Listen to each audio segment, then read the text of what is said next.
in Norman, Oklahoma, as the Sooners play host to the Kansas State Wildcats, presented tonight in Phillips HD.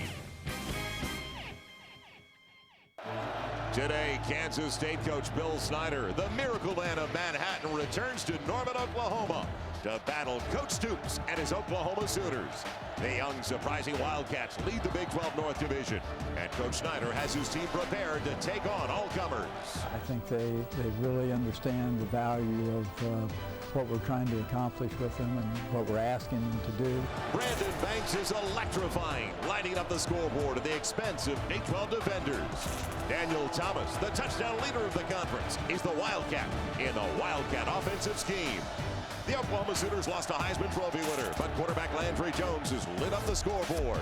The Sooner defense continues its tradition of ranking among the top defensive units in the nation. Boy, what a time for a sack. A Big 12 Conference showdown. Kansas State and Oklahoma. College football Saturday under the lights in Norman.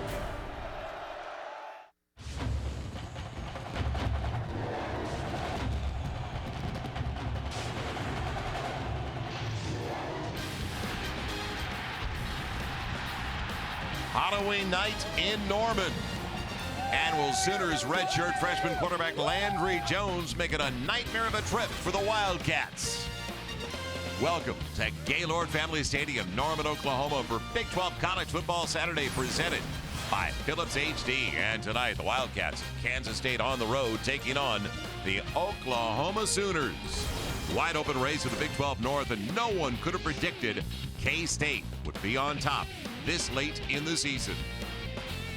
Hi, everybody. Joel Myers alongside Dave Lapham. Welcome to Norman, where we get to see the biggest surprise of the Big 12 North this season.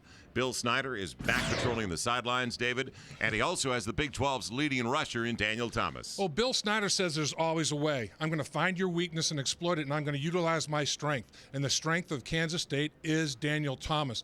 This guy, when you have a gun like him, you fire it over and over again. 34% of the offensive plays have run in his hands. Amazing.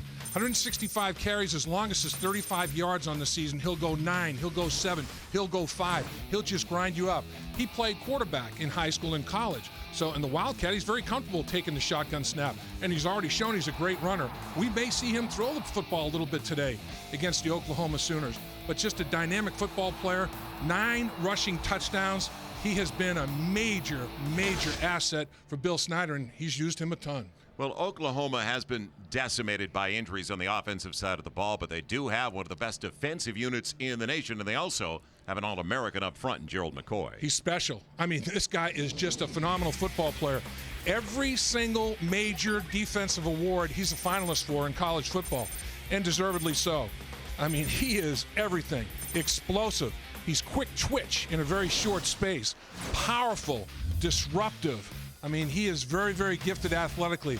As you watch him move, you think he's got the movement of a linebacker, but it's in a big 290-plus pound body.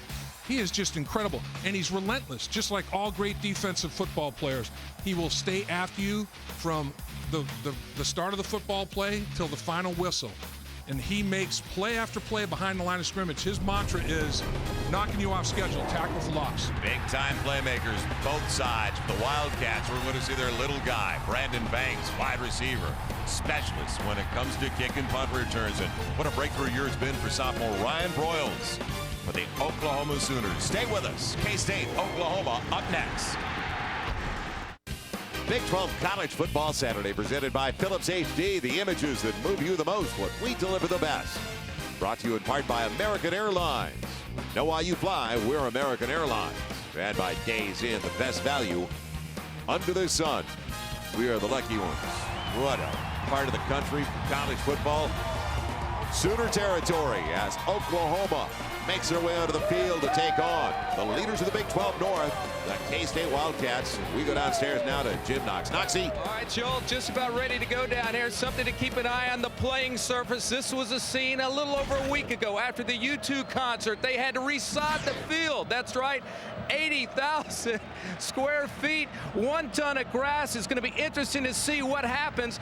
And if that field holds up tonight, you know, it's been raining, it's been cold. The Sooners say they're going with the molded Speed TD cleat, just like Dave Lapham used to wear. They're not going to do anything different. We'll see what happens. We'll keep an eye on the field, guys. Now, Noxie, were you wearing that cleat for the U2 concert when you and Jennifer were here? I was there. This was it. So you were on the turf for the last time. Noxie's quick. Noxie has those molded shoes. He's quick now. Josh Cherry tees it up. Wildcats will kick it away, and we're just about underway. Oklahoma at home for the first time since October 10th. Homecoming on Halloween in Norman, and here we go. It'll be Dominic Franks over to the far side. Will he get it? No. Out of bounds. Great field position right away for Oklahoma. And as we get ready for this game, don't forget K-State is a totally different team on the road and at home. Something we'll talk about a little bit later as we look at our starting lineups. And Landry Jones, now it is his team. We'll talk about Sam Bradford a little bit later, but Sam Bradford through at Oklahoma. At least that's what the plan is, to enter the draft this coming summer. Surgery for Sam Bradford for the AC joint. So the redshirt freshman from Artesia, New Mexico, Landry Jones. Sam Bradford had surgery down in Birmingham, Alabama. Dr. James Andrews, very successful surgery. It took less than an hour to have the surgery completed. Chris Brown starts in the backfield. Man, it'll be Brown off the right side. Good yardage. About 7 on first down behind a huge offensive line. The wrangler on the left side is left tackle Trent Williams, but the real story is Brody Eldridge. This guy started everywhere. Center, tight end, last couple of games at guard. Chris Brown gets the start. We'll also see DeMarco Murray. 4 wides. They spread the field. DeMarco Murray did not play last week. He's had a gimpy ankle for some time, Dave. Yeah, you heard it in the 3rd snap against the Longhorns. Finished that game, but couldn't go last week.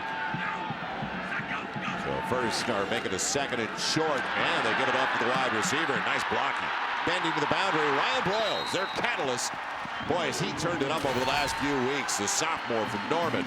And he's got a first down in K-State territory. Our Phillips HD starting lineups. Fitzgerald leads the K-State defensive front in sacks. He's got 6 so far. Hulick is the senior from Wichita, the most experienced, and they go hurry. And I mean a tempo offense, and they've got a first down. Going to the tight end. Yep, Hannah's got it.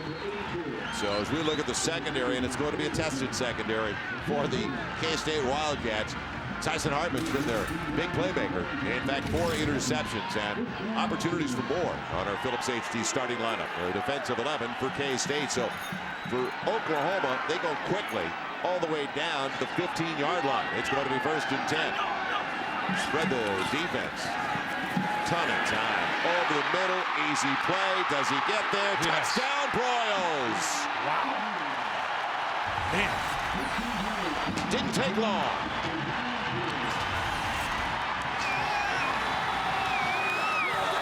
That was fast break on grass right there. Man. You have the cluster, the 3 receivers spread to the left, run a little crossing route underneath. Watch the yards after contact and after catch. Broyles, phenomenal. Runs a 4.4 40 and he benches 325 pounds. Broyles is only 5'11", 178 pounds. He's fast and he's deceptively strong and powerful. Tressway with the extra point. Not Jimmy Stevens this time, but Tressway, a change there at place kicker, and an early 7-0 lead. So it took 1 minute, 13 seconds, 4 plays, 60 yards. Ryan Broyles, another score for the Sooners. Oklahoma, prohibitive favorite coming in and already on top of the short field. And we talked about Landry Jones, and all of a sudden, one of the emerging stars of the Big 12, Ryan Broyles, and boy, he popped early. Well, he ran a little jet sweep with him and great blocking on the perimeter. Tight ends, receivers doing an outstanding job. And then a little shallow cross pattern, catch, make people miss, finish. Great job by Ryan Broyles, his 9th touchdown reception of the season. That leads all underclassmen in college football. He was already leading with 8. He just tacked one on.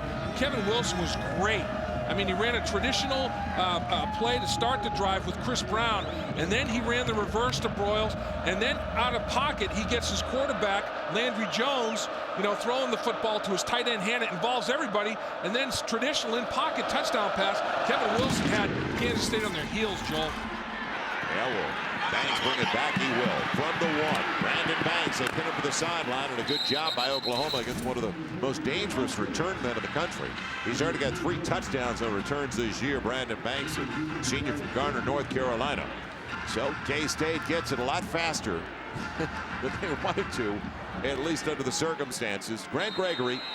Carson Kaufman has played some this year, but Grant Gregory is who they're going with now, the senior from Athens, Ohio. Better wheels when you talk about quarterbacks at K-State. Kaufman, the thrower, Grant Gregory, the runner, and that's what they want to do. They want to run the football. So a first down for the 20, and as soon as I say that, he puts it up for Master, and it's deflected and almost intercepted. Close to a pick for the safety Carter. Off the tight end Master. Up front, Nick Stringer. He's got the most experience. Their left tackle, a 6'6", 285 senior from Topeka. Daniel Thomas, better than 800 yards, 102 yards a game. Total yards, he's leading all Big 12 ball carriers, Bill Snyder's Wildcats. But they have not won on the road this year. They're undefeated at home, 4-0, 0-3 on the road. What an environment to play in. Pickman goes outside. It's Banks. Not much yardage as he's popped out of bounds against one of the leading defensive groups in the nation. Our Phillips HD starting 11. We talked about the All-American Jeremy Beal. Don't forget, or Gerald McCoy. Don't forget about Beal. He's been hot on the outside. Austin English as well. Travis Lewis, he was the second-team All-Big 12er last year. And they've got serious talent on the outside with Franks and Brian Jackson, playmakers. In fact, Jackson 4 straight games with a pick until last week's matchup. They won the game. He did not get an interception, though, in the win at Kansas. So now 3rd and about 6 from the 24. Here comes the heat, and there goes Grant Gregory. All over the quarterback. We talked about Beal and McCoy. Well, all they did was overpower Kansas State up front. Watch these guys just get up the football field and get after a little tackle and twist, and both guys come clean. A little crisscross. They switch lanes up, and McCoy and Beal meet at the quarterback. That was just a dead sprint to the quarterback, and Bill Snyder's concerned with what he sees right now. Check that. Ryan Dorr gets into it. Bam. Not taking the fair catch. Broyles makes it miss. Broyles, look out. All the way down inside the 40 to the 35. Is it going to be ugly early for the guys in purple? 2.5 minutes gone by, and Oklahoma looking good. Sam Bradford on the sidelines supporting the Oklahoma Sooners. Already had the surgery on the throwing shoulder. And it's amazing what he accomplished his 2 years as a starter for the Oklahoma Sooners. And you look at the records, the Heisman he won last year, all-time leading passer. Did a lot in a short period of time, Dave. He sure did, Joel. You know, he starts as a freshman and leads the country in pass efficiency. His sophomore year, he wins the Heisman. Are you kidding me? That's pretty dynamic. And then, of course, this year, just couldn't get over the injury to that right shoulder. And smart decision, get it surgically repaired. He's decided that he's going to go out and make himself eligible for the NFL draft. He's not going to do it until get an agent until the conclusion of the season, because his presence is still a factor, Joel. This team totally respects him. He's got all kinds of experience that he can impart to his young backup, Landry Jones, who's now the guy. So he's valuable on that sideline. On first down, they put DeMarco Murray in the slot. Boy, what a pocket. And almost intercepted. He went in the direction of DeMarco Murray. And good play defensively by Felder. Well, we talked earlier to Sam Bradford about his decision. I've dreamed about coming here. You know, the first time I got hurt this year, it was tough, you know, sitting on the sidelines, but I always knew I was coming back. So, you know, that kind of, you know, was the light at the end of the tunnel. But, you know, to make this decision and realize that, you know, I've probably played my last game in Oklahoma, it's really tough. That's DeMarco Murray for first down. I want to add something that he said earlier to the press here. He goes, we're going to see how the surgery turns out. because if it's not as anticipated and the recovery is not there, then he's going to delay his decision on turning pro. Yeah, and the surgery went exceedingly well. Dr. Andrews was very pleased with it, and see how the rehabilitation goes. But you saw how emotional he was. Sam Bradford had to turn away from the press conference, almost tearing up, talking about his decision. Ton of time and overshooting Adron Tunnell. So it's going to be 2nd and 10 after the first down run by Murray down to the 23. And let's get back to that thought and hear from Sam Bradford about not signing with an agent and what's potentially coming down the road for him. I'm not going to seek an agent until after the season. You know, by doing that, I'll still be able to travel and, you know, take part with this team. You know, if surgery doesn't go well, you know, if there are some complications and maybe, you know, it's not as planned, then I do have the possibility of returning, but, you know, hopefully that's not an issue. DeJuan Miller, touchdown Oklahoma on the broken tackle after the catch from Landry Jones. Well, the last time we saw Landry Jones, Joel, he had thrown 6 touchdown passes against Tulsa, and that's a school record. And you got, you know, Heisman Trophy quarterbacks here. And who set the record for most touchdowns in a single game? Landry Jones. Well, he gets right back and busy. Miller, 6'4", 225 pounds. With all that speed, are you kidding me? They just keep running him on the field at Oklahoma. Tressway for the point after. So that drive took all of 44 seconds.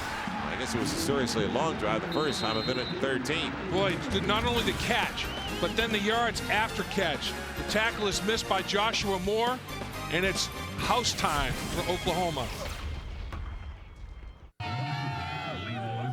Yeah, the Sooners hit them early and often. 2 possessions, 2 short fields, 14-0 Oklahoma. Well, Landry Jones sees man coverage. You have safety on tight end, and you have cornerback Moore on receiver Miller. And Moore is 5'11", 184 pounds, and Miller 6'4", 224. You got to turn to the outside, use the sideline as a 12th defender. One-on-one in space. Not sure enough tackling. Oklahoma's on the board when Landry Jones saw man coverage, and he saw that matchup on the perimeter. He said, I got to get that ball out there right now. It was out of his hands immediately. 11:41 left in the first 15 minutes of play. Over to the far side, Brandon Banks will bring it back from inside his own 5. And the little guy is down just shy of the 20. It's time now for Phillips HD Game Break. Let's go back to Southern California with Darren Horton. Darren? Joel, it's been a day filled with comebacks, and add the Hurricanes to the list. Final minutes, Ja'Cory Harris to Travis Benjamin, and Miami is bowl eligible 28-27. Joel?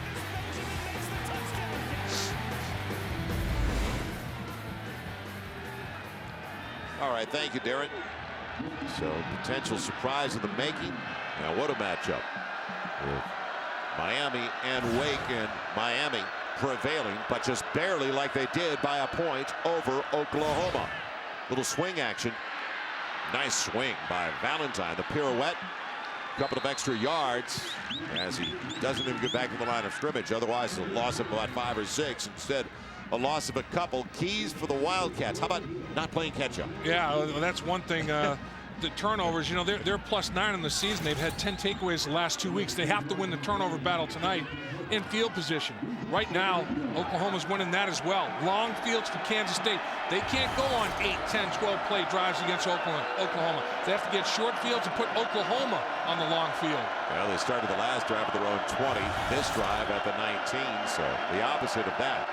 And they're only going up against the second stingiest team in the nation when it comes to points allowed. Valentine shut down again. So not Daniel Thomas, who was a little nicked up coming into the game, but Keith and Valentine, the senior from Baton Rouge. Keys for Oklahoma. Spot yourself 14 early. Yeah, well, that quick start. That was one of the biggest things that I thought, because, you know, as we know, Kansas State's not built to come from behind. So get off to that quick start, which they've done, and also 3rd down. You know, Kansas State has a tendency to grind the clock on you. The time of possession is a big deal with them. They're over 34 minutes a game. You have to put them in a lot of 3rd and longs. Oklahoma wants to convert close to 45% on 3rd down and keep Kansas State under 30%. So now 3rd and 14. Ball back to 15 of the Wildcats. Gregory flushed out, and giving chase, Beal gets to him. Not exactly his shot. This defense gets better by the week. Just ask Texas, ask Miami. This could be an undefeated team. You take 5 points and swing it the other way. 3 losses for Oklahoma by a total of 5 points. That's how close they were to an undefeated season so far. And Jeremy Beal has 7 sacks on the season before that play and 10 tackles for loss. So he's added to those numbers. Now, there's no doubt Gerald McCoy gets a lot of double teams, but boy, you can't put Beal out there one-on-one. Dorr with a low wobbler. It takes a K-State roll, and they needed it. So it goes all the way down to the 39, and that's where Oklahoma is going to have it. Time now for our Fearless Predictions presented by Phillips HD. How about the Versatility Award for Brody Eldridge? Well, Brody Eldridge a couple years ago was all-conference fullback, and he's played tight end. Injuries, well, you know, in the offensive line, he's gone to center. He's played left guard. I mean, he's the only person in Division I football that's played 3 different positions in this season at the line of scrimmage, not including special teams. He's played tight end, center, left guard. Great football player. He's making himself some money. Chris Brown stays in the backfield, and Chris Brown gets the call. Shut down after about a gain of 4. Well, for more Fearless predictions on every college football game, log on to foxsports.com, and the keyword there is fearless. And he is fearless. Brody Eldridge had 19 knockdown blocks last week against Kansas. He was the lineman of the week. He might be the most valuable player this year for Oklahoma with all he's done. Now Jones on second at about 5.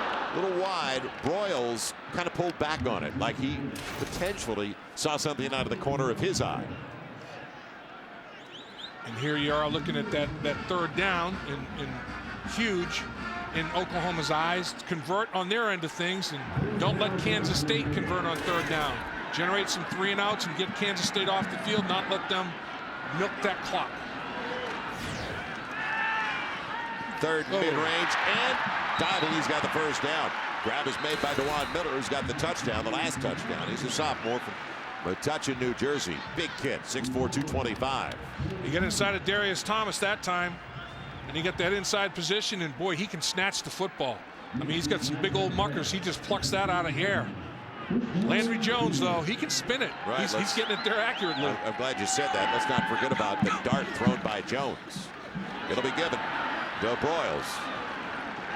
Pretty good in sync in the handoff and the rhythm of the play. It got 5. Usually goes for a lot more. That was the same play that they ran on the second snap of the game, but from the other direction. It's just the jet sweep. They bring Broyles in from the slot.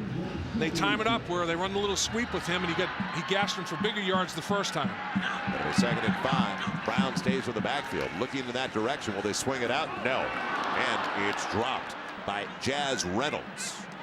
His first career catch came at the Baylor game. He was an addition because basically the Caleb's and other wide receivers were nicked up. So they went to Jazz Reynolds. And Landry Jones getting out of pocket once again, changing the launch point. Kansas State in the last 2 games has 10 takeaways from 9 different players and 10 quarterback sacks. So Kevin Wilson has got an athletic quarterback that can move around a little bit, and he's changing that launch point. It'll be another 3rd down for the Sooners. Boy, pocket protection's been incredible. Hanging under it, yes. What a grab by Broyles, and he was popped. Yeah, he was high load there. He did the flip, and he's a little slow to get up. Now remember, he had a crack of his shoulder blade, a hairline crack of that shoulder blade, and he toughed it out, and he's back playing. But if he landed wrong on that thing as he did the flip, I bet that couldn't have been too comfortable. Goes airborne, take the legs out. Boy, and then the fierce hit, and you land right on your shoulder. Now, I don't know if that's the one that's injured, but that 1-point landing on that shoulder, you have a hairline fracture in either of your shoulders. When you land on your upper body like that. Offensive pass interference, the result of the play stands, first down. Yeah, there was a late flag. Right. They thought Tom Walker, our referee for the Big 12. They thought there was OPI, offensive pass interference. There wasn't.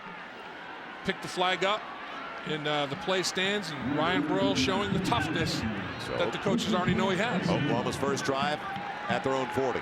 Then they headed to the K-State 35. Now starting to their own 39. They've got it at the K-State 35.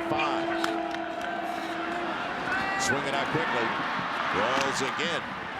Boy, he gets a lot of touches. He's got it for 8. almost 9. Their leading receiver coming in, and he set an Oklahoma freshman record last season for receiving yards when he had 46 grabs. Jazz Reynolds does a great job blocking for his compatriot at the wide receiver position. Watch 16 in the red right there. Sustained, nice. Don't get after it.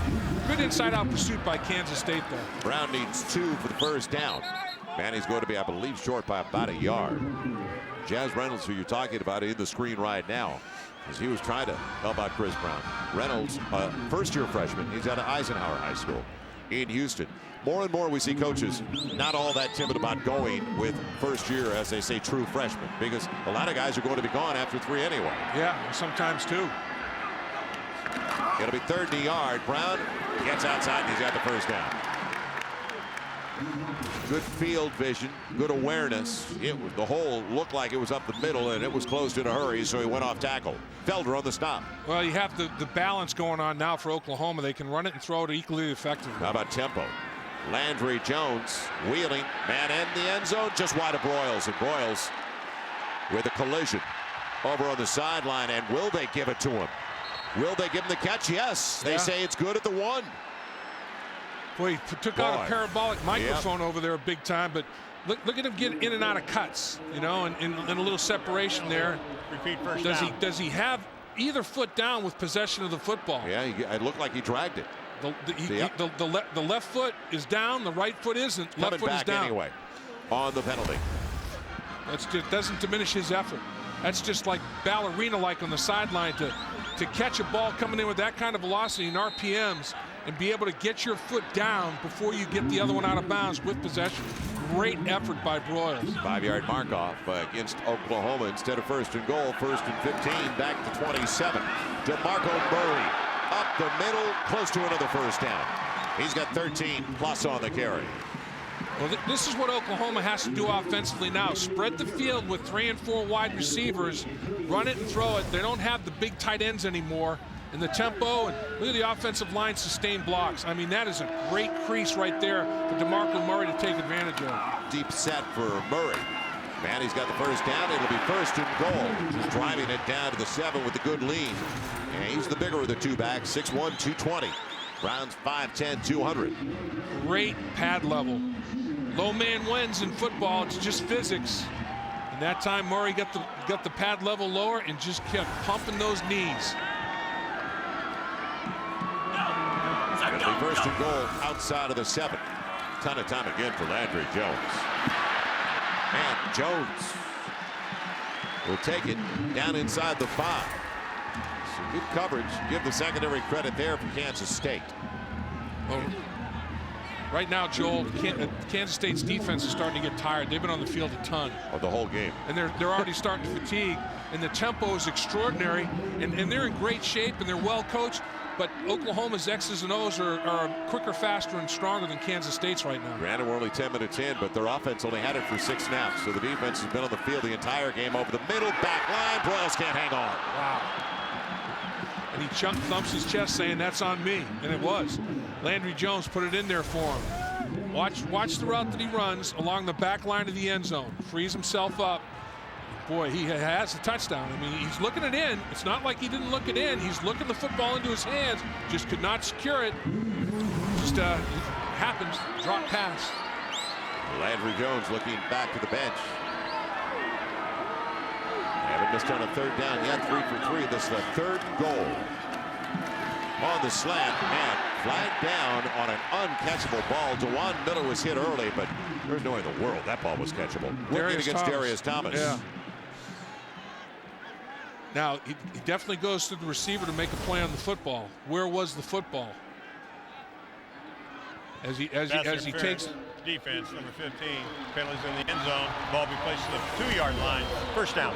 He made sure he couldn't go up to get it. Yeah, he did. He pulled that right arm down, and Miller's a big man, as we said, 6'4", 2 1/4. Darius Thomas, 6 feet, 185 pounds. And Vic Koenig right now, defensive coordinator we just saw, is basically in a scramble. I mean, how tough is it to make personnel substitutions? Oklahoma is just anything they want to do, they're doing right now. They are in total sync and they're totally balanced. They want a timeout. Yeah. Bob Stoops is getting it. They got it before they got a false start to the left side of their offensive line. 30-second timeout. 4:47 left in the first quarter. All Oklahoma. They have dominated the proceedings so far. As I said, no first downs for Kansas State. And Oklahoma, and we were talking to some people before the game, because you have to have a real breakout game offensively. And we saw them in a shutout here. In fact, they've had back-to-back shutouts. But I'm talking about the offense really exploding for big numbers. This is an offense with Sam Bradford last year. Their last 5 regular season games, they scored 60 or more. Well, they scored 99 touchdowns, a college record. 99 touchdowns. That's incomprehensible.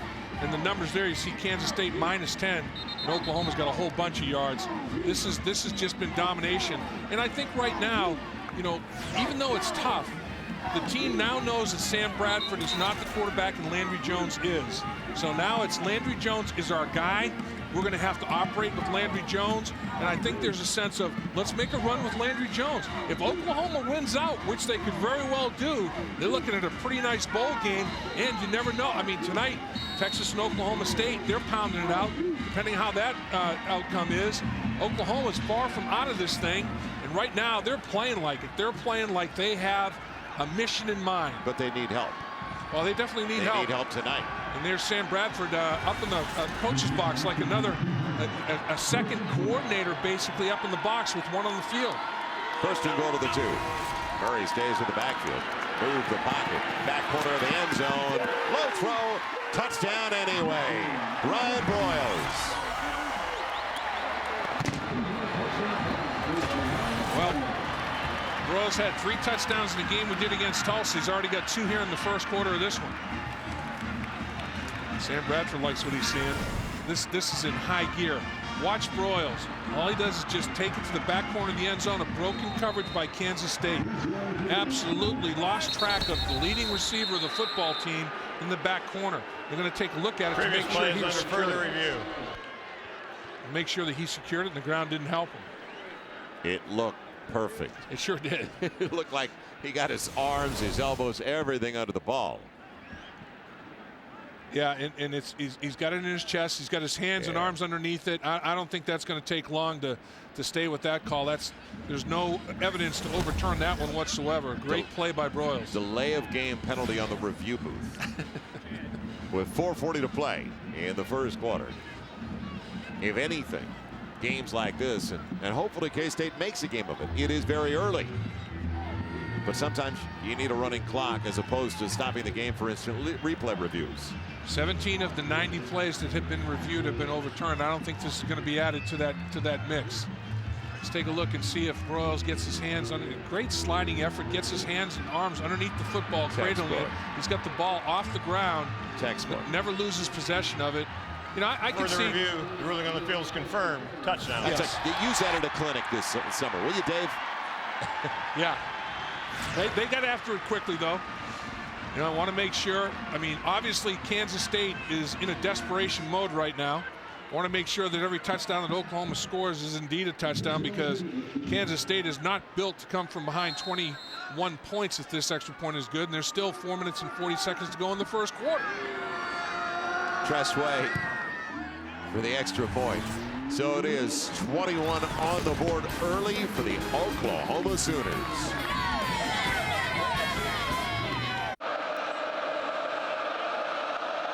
No, it's not the start of the game. And it's not the second or third possession.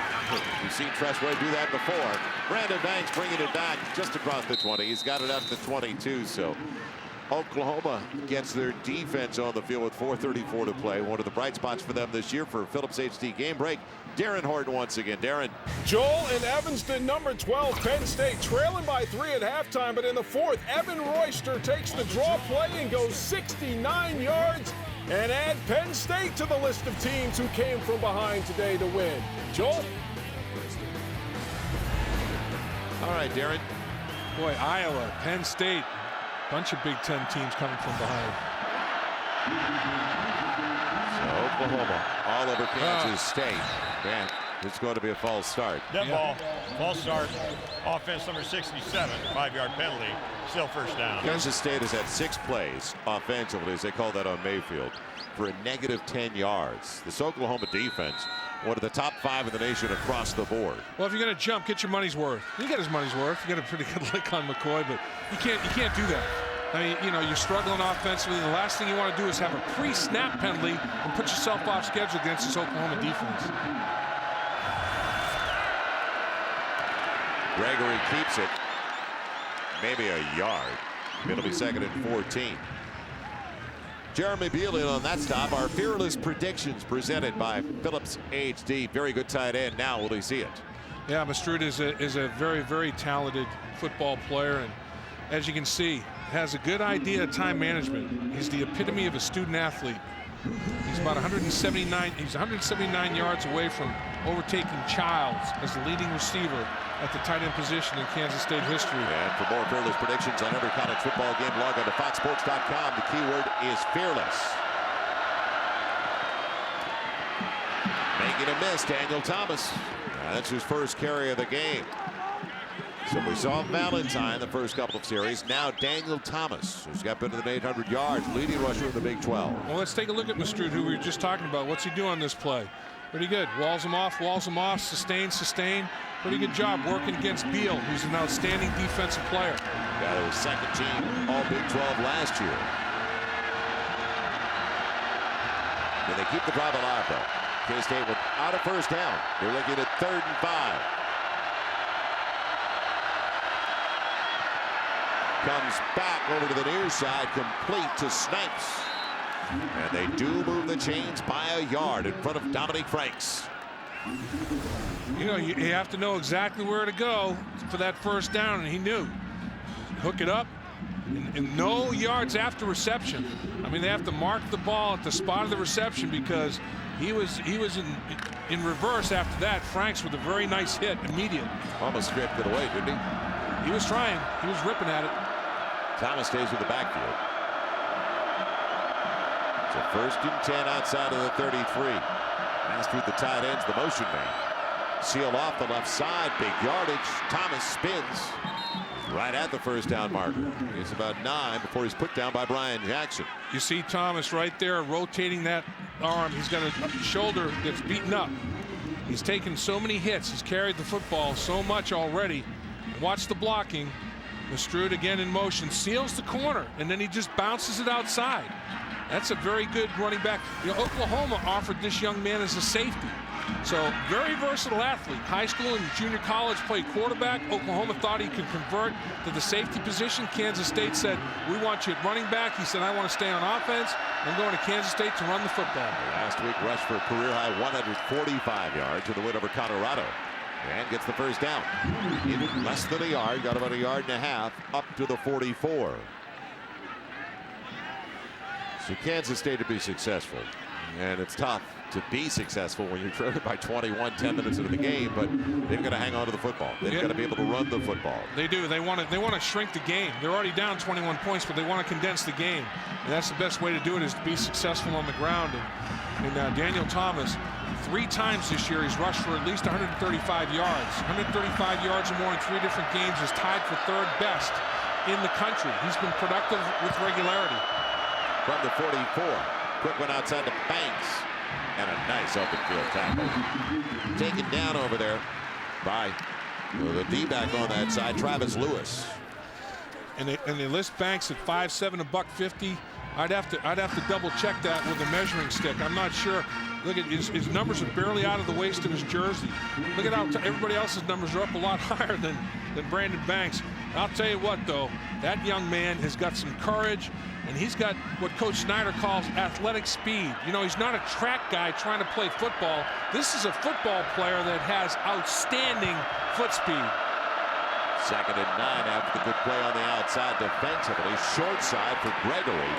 And he is popped. Shot down, Quentin Carter with a free safety. They had him low, they had him high, and it's only a gain of a yard. And this is Kansas State's running game at its best. Watch, they're going to pull linemen, and they're going to run the quarterback, and they're going to try to out-gap Oklahoma. They pull the guard in the center, they get out, but boy, Oklahoma does a great job of getting enough helmets in the area. Quentin Carter makes a big hit. He's a very smart football player, and he's a headhunter. But that was just great team defense. Even though Kansas State tried to out-gap him, had one more man over there at the point of attack than Oklahoma did, It didn't work out for him. Empty backfield. The quarterback, Grant Gregory, senior from Athens, Ohio. And movement on the left side of the offensive line. I think they were a little anxious to get the pass protection. Yeah, in that scheme, rolling the quarterback out the left side retreats and forms a wall, but they jumped early. Crowd noise. Couldn't hear. Dead ball. Ball start. Offense number 59. 5-yard penalty. Still third Left down. guard, Zach Kendall. You could have called on a couple, though. Yeah, they were all moving. Watch the left side. They're going to retreat and try to form a wall right here. Watch them backpedal too early. Look at that technique. They're just like backpedal and get the quarterback rolling out to the right and form a wall back there. And Grant Gregory, that's the deal. But Kendall and Stringer, they were a little too early. But man, they were moving those feet though. Pretty good quickness with the feet. So now third and 13, but we'll have to wait till after the timeout. That's the final snap of the first 15 minutes of play. Good one on a homecoming weekend, Halloween night, if you're an Oklahoma Sooner fan. So the Sooners from the South, K-State the leaders of the North, and 21-0 Oklahoma at the end of the first quarter. You're watching Big 12 College Football Saturday presented by Phillips HD.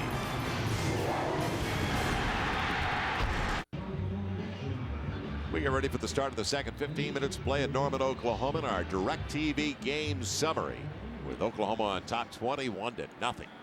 Boy, in Kansas State, yard and a half of play. Thomas is averaging 7 yards a lug though, and Jones is tracking for a 12-touchdown game, and Broyles is tracking for an 8-touchdown reception day. I mean, he set the record against Tulsa with 6 touchdown passes. He's got 3 in the first quarter today against Kansas State. 2 of those 3 go to the guy that he's really got a nice little connection going with, Ryan Broyles. So now it's going to be third and 13, first snap of the second quarter. This is not where Kansas State wants to be. Third and off schedule, 3rd and 13 against this Oklahoma defense.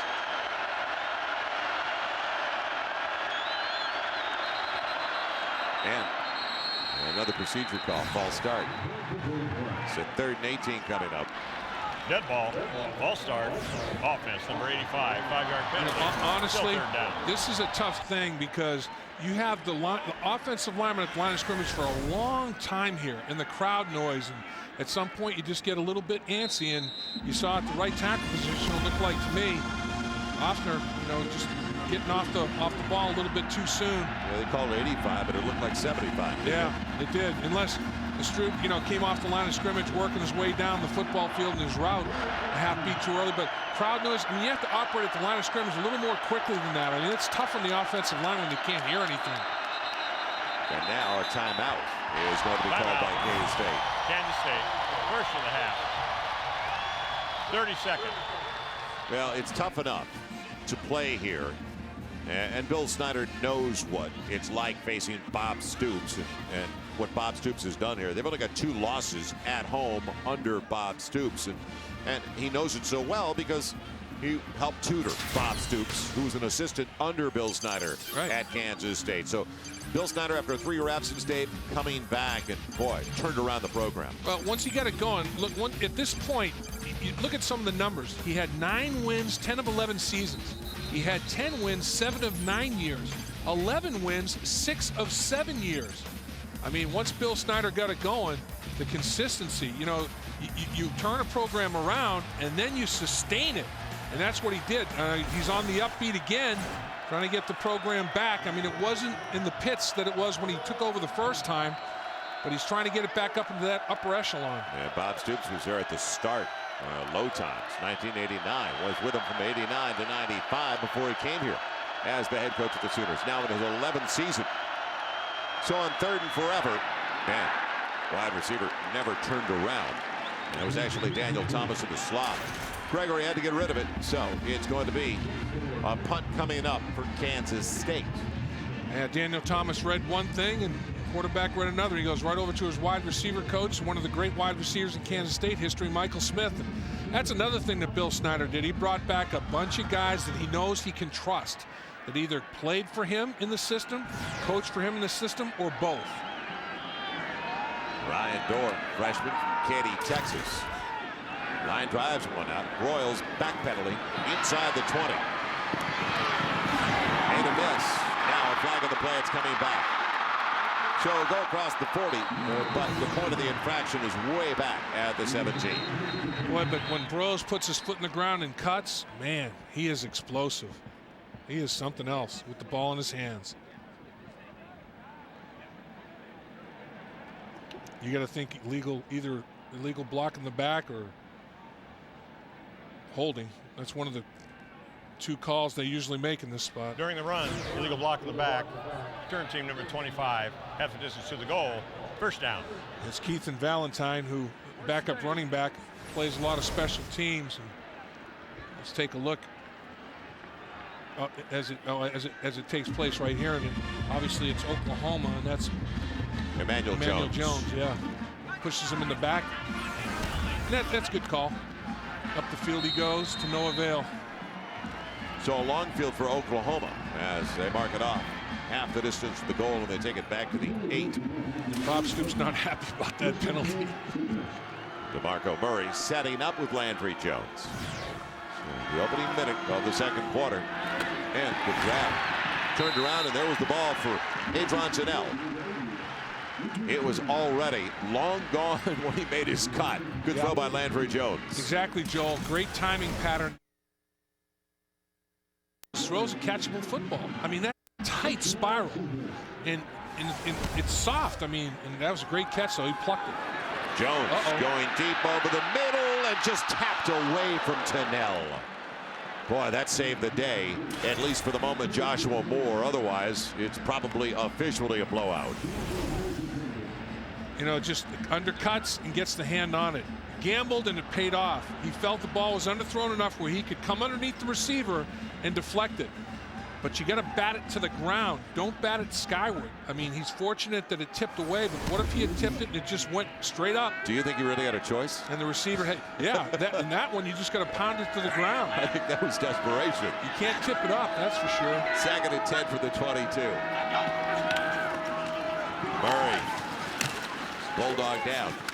Felder first one over there on the edge. To the end, the junior. I think he was trying to make, Roberts, Georgia. I think he was trying to make a one-handed interception.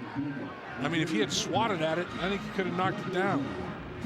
But, you know, a lot of guys think they can make those one-handed plays, and I've, you know, guys do make them.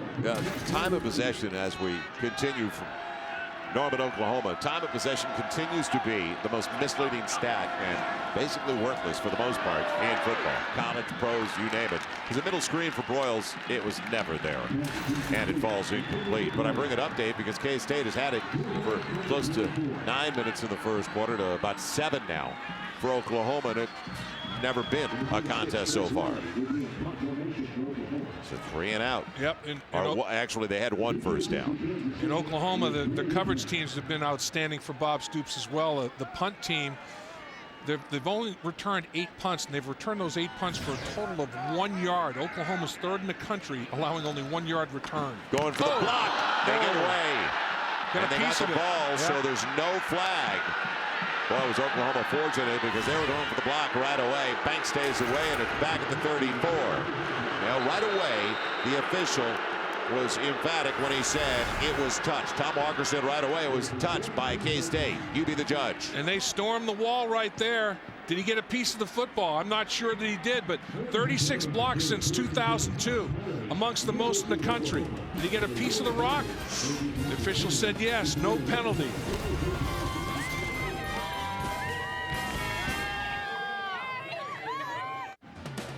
Homecoming on a spectacular fall night. Norman, Oklahoma. Big 12 College Football Saturday presented by Phillips HD.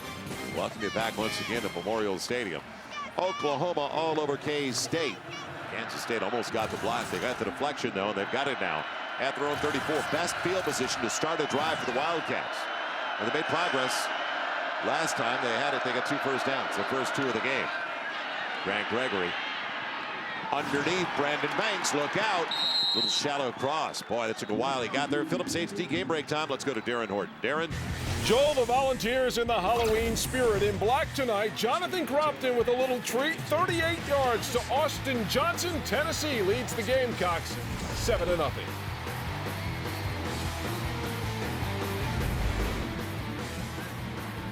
All right, an early score down there. Thank you, Darren. And now, some movement for K-State.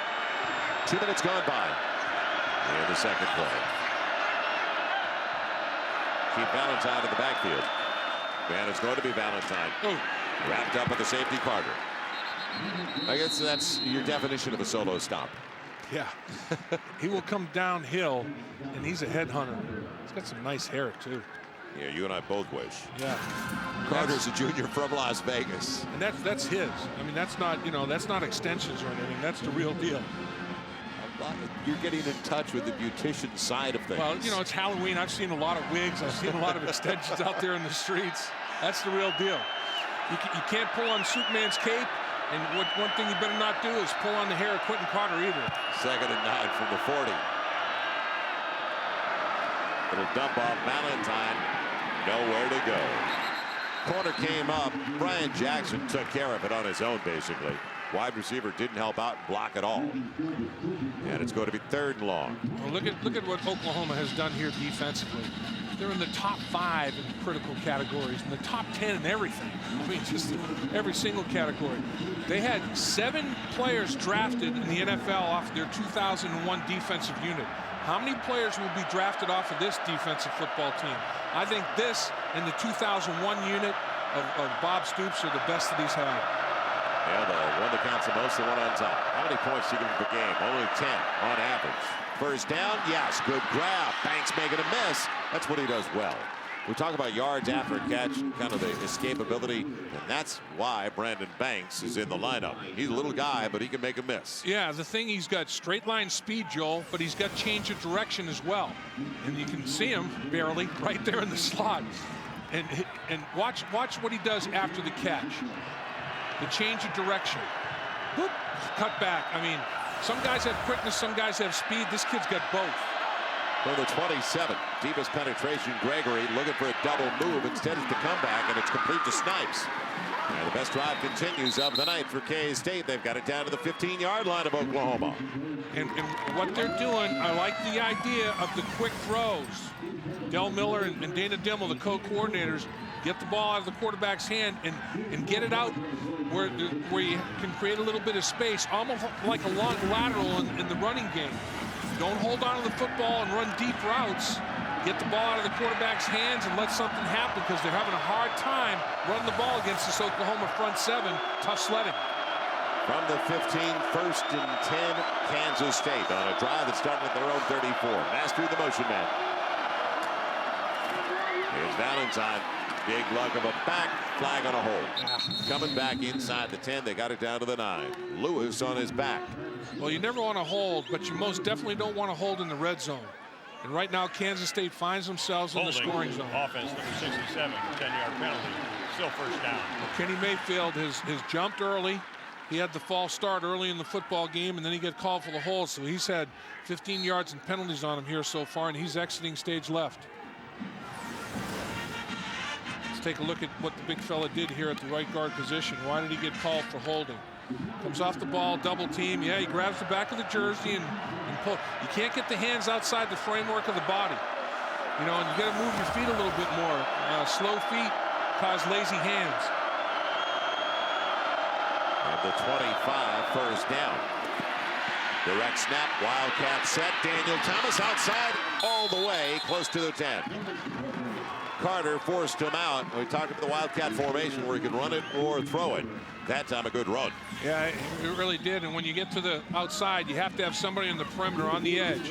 And that's a good seal right there by Mastrud, the outstanding student athlete.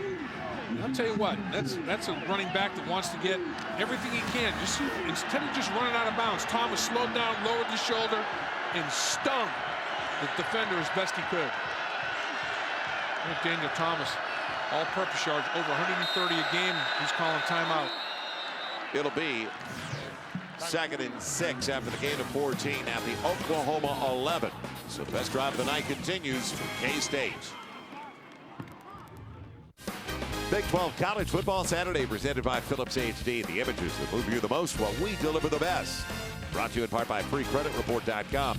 Stay on top of your credit score and credit report at FreeCreditReport.com. And the first down marker brought to you by Overstock.com. Your entire order ships for just $2.95 at Overstock.com. Overstock.com. At home with the O. Halloween homecoming. What a combination. Saturday night, Norman, Oklahoma. K-State trying to get back into the game. They travel well from the Little Apple of Manhattan, Kansas. Joel Myers, Dave Latin, Jim Knox downstairs on a beautiful night. And the Sooners enjoying it so far, but can their defense come up with a stop here? It'll be 2nd and 6 at the 11. Tight formation.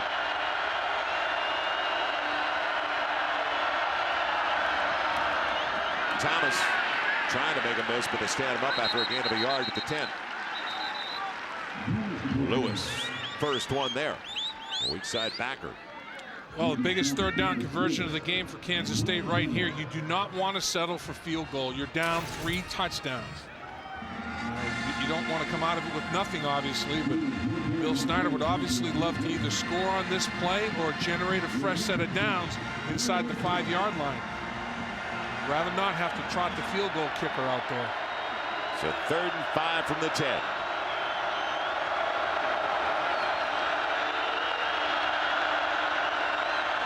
Now Gregory moving the pocket.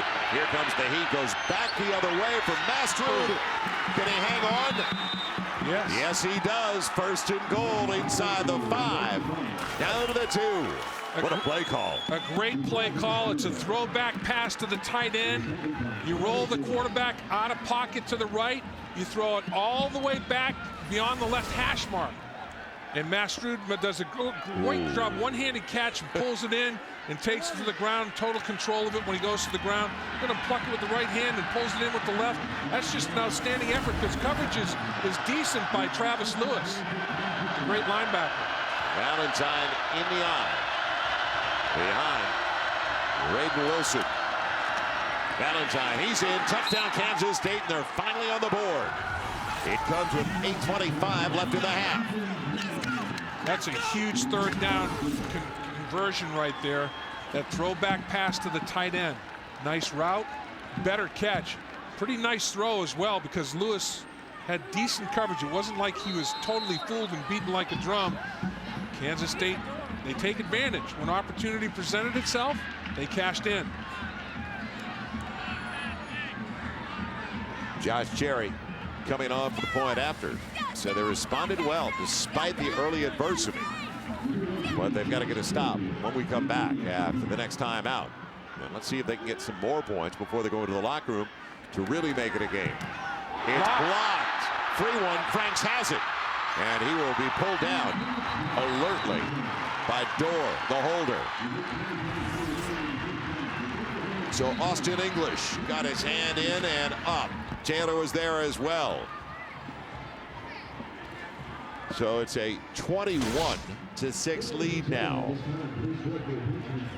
And the big guy got the low one. When we come back, Darren Horton in our College Football Saturday studio. Stay with us.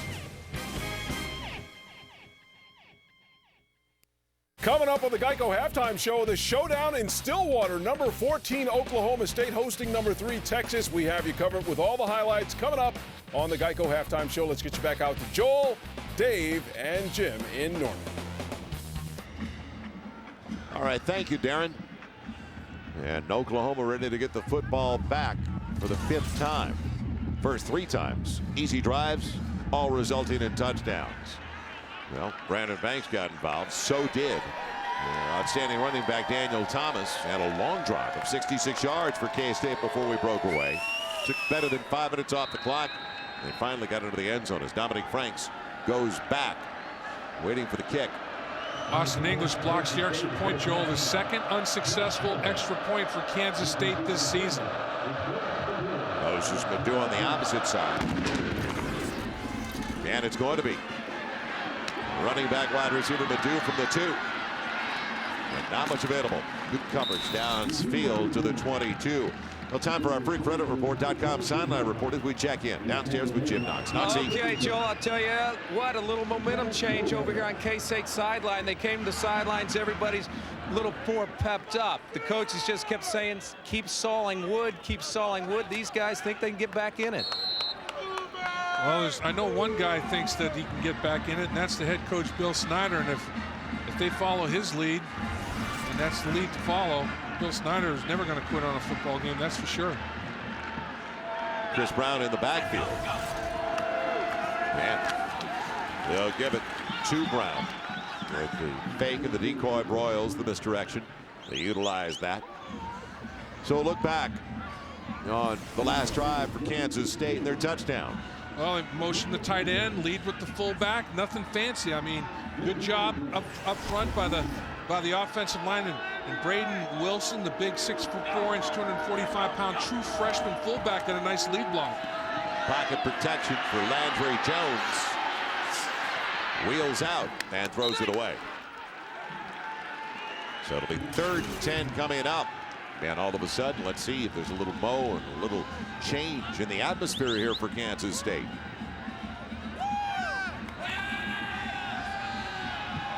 Third and long. This is where Kansas State wants to get him. A little pressure package action here. Oklahoma leads by 15. 3 of 4 of the third down tries. Too much time. And a first down for Dewan Miller. So Miller, the big target, going down to cradle it. If he leads him, Dave, middle of the field's wide open. And it all started with the guys up front, Joe, like you talked about, too much time. Watch Kansas State doing some crisscrossing, and it's picked up effectively by Oklahoma up front. Landry Jones moving the pocket, catch by Miller again. And right at the first down marker, maybe a half-yard shy. Just outside, inside rather, the 45. Well, the tempo. The tempo gets to a lot of teams, doesn't it? And that's what Oklahoma runs. No question. And Kevin Wilson's saying, you know, with the personnel they've lost, they have to go more up-tempo. Now a single on the outside, Dewan Miller, and all locked up with the corner. Joshua Moore on that side. The junior from Pompano Beach, Florida, did a good job. Let's take a look. A little chicken fighting going on. You know, you turn around and find the football. You have a right to that spot on the football field as well. Joshua Moore does a good job using the sideline as a 12th defender and presses the receiver. Presses him to the sideline. Good job. So third and less than a yard. Brown in the backfield is the single. And now instead, it's also Matt Clapp in the eye. Power play. Brown's got the first down easily. And barely tripped up. Otherwise, big yardage. He's the midfield stripe. You almost get the feeling if Oklahoma just wanted to run the football, they could. And they are. They're going big boy pads right now. They're going 2 tight ends, fullback, and pounding. It'll be Brown. Turns it in. Only a yard that time. Now, at one time, it was big boy pads. Brody Eldridge at tight end. Gresham at tight end. Now, Gresham, the first guy they lost. Brody Eldridge, because of injuries the offensive line, has to move from tight end to left guard. All of that action, that big boy action, is gone. That's why most times they spread like they are now with 3 and 4 wides. Down in distance, Brown up the middle, nobody at home. Chris Brown inside the 30. Will have an angle on him. The D-back tried to punch it away. Joshua Moore saves the touchdown just the same. And he's hurt as he went down, made the tackle. Looked like he twisted something as he went to the ground, and he's writhing in agony right now. He made a touchdown-saving tackle, but he may be questionable how much more he's going to be able to do. But nice job up front. I mean, the offensive line fits and finishes their blocks. And then it's off to the races, and Brown knows that Moore's closing on him. He tried to punch it out of there with the uppercut, and it looked like Brown fell right on top of his right leg as he went to the turf and had it in a funny position. Hopefully it's nothing more than just being shaken up. But the way, you know, maybe almost even had the wind knocked out of him a little bit the way he landed. Looks like he couldn't get his breath. He's getting to his feet. Looks like he's going to be okay. Is he cramping? I don't know about the wind. I wonder if he's cramping a little bit. It was a beautiful afternoon. Oh, he's just that left knee is just locking away on him. Well, let's see what happens when Moore goes to the ground, punches it. See what happens with that left leg. Oh, he fell on top of the right leg a little bit. I don't know. He looked like he's limping with the left leg more so than the right, but when he went to the turf, obviously twisted and came down awkwardly. First and go to the 5 on a drive that started back at the Oklahoma 22. DeMarco Murray is taking over. Murray off the right side, taking tacklers with him. He gets 4 down to the 1.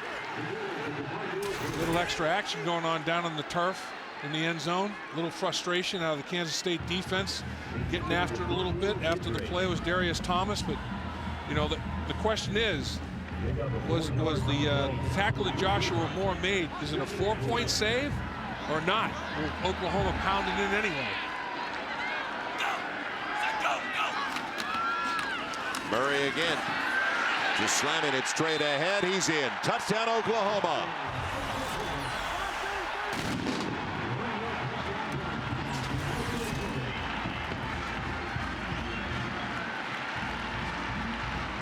It's got to be a very comforting feeling for Kevin Wilson to know that he could go big with the big formation and pound Kansas State in the running game. That drive was all on the ground. You know, Landry Jones lit him up in the air in the first quarter. In the second quarter, Kevin Wilson has gone to the ground attack a little bit to anchor Kansas State. And once he anchors him, he'll go back to the air attack once again. Tressway in for the point after. So 5 possessions for Oklahoma in the first 25 minutes of this game and 4 touchdowns. So a power play up the middle. The big back, DeMarco Murray. And the Sooners by 22.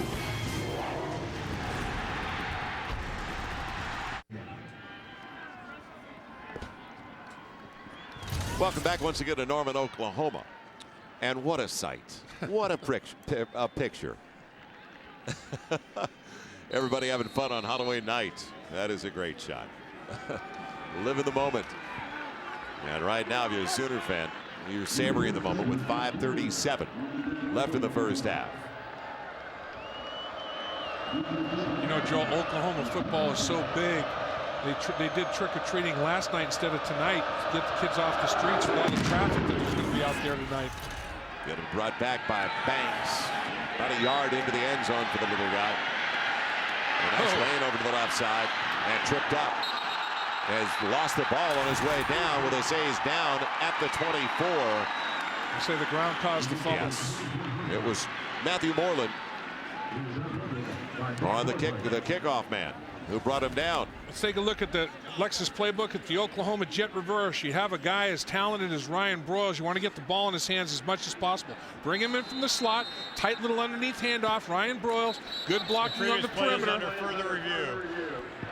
You want him to have the ball in space. He's so magical and so gifted. And that'll close the Lexus playbook right now. But you can run play action passes off of it. There are other things you can do off of the jet reverse look. We'll see if they do that or not. The play is under review. Did he lose control of the football before he hit the ground? Or did Banks lose it when he hit the ground? And he's cut on the tackle. He's undercut. He's got the football, and the ground causes the fumble. His elbow hits the ground causes the fumble. I think the call in the field will stand.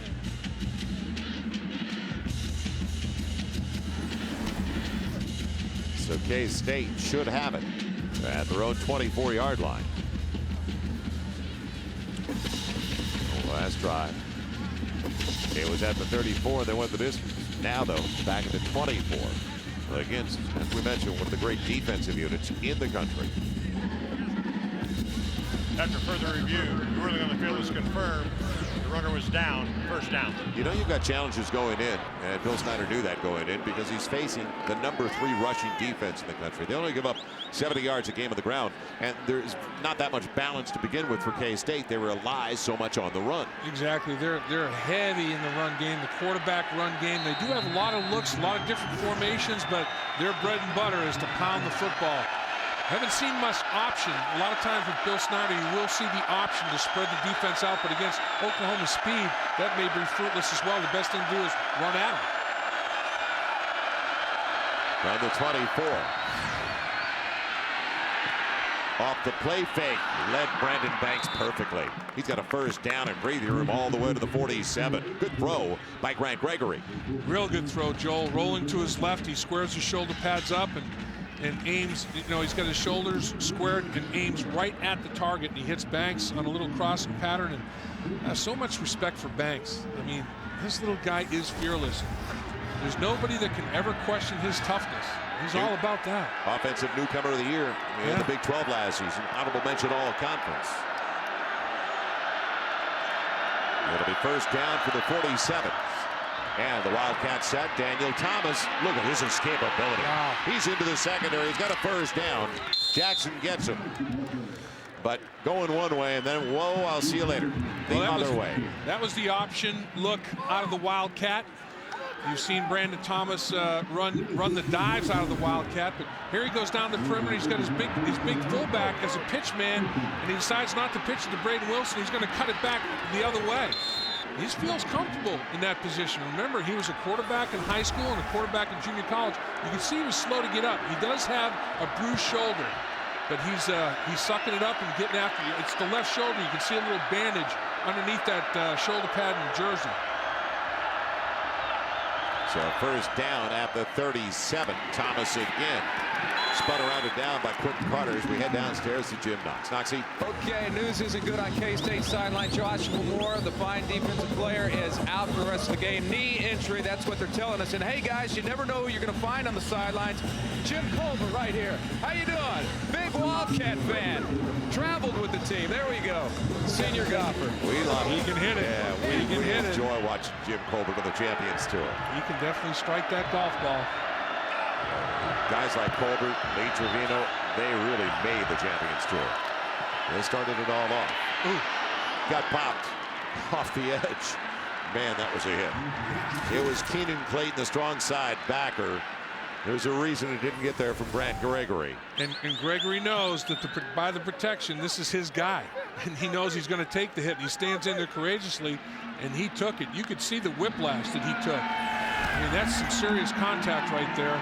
And the second contact is when you hit the ground, when your head bounces off the ground. That's sometimes even the tougher contact.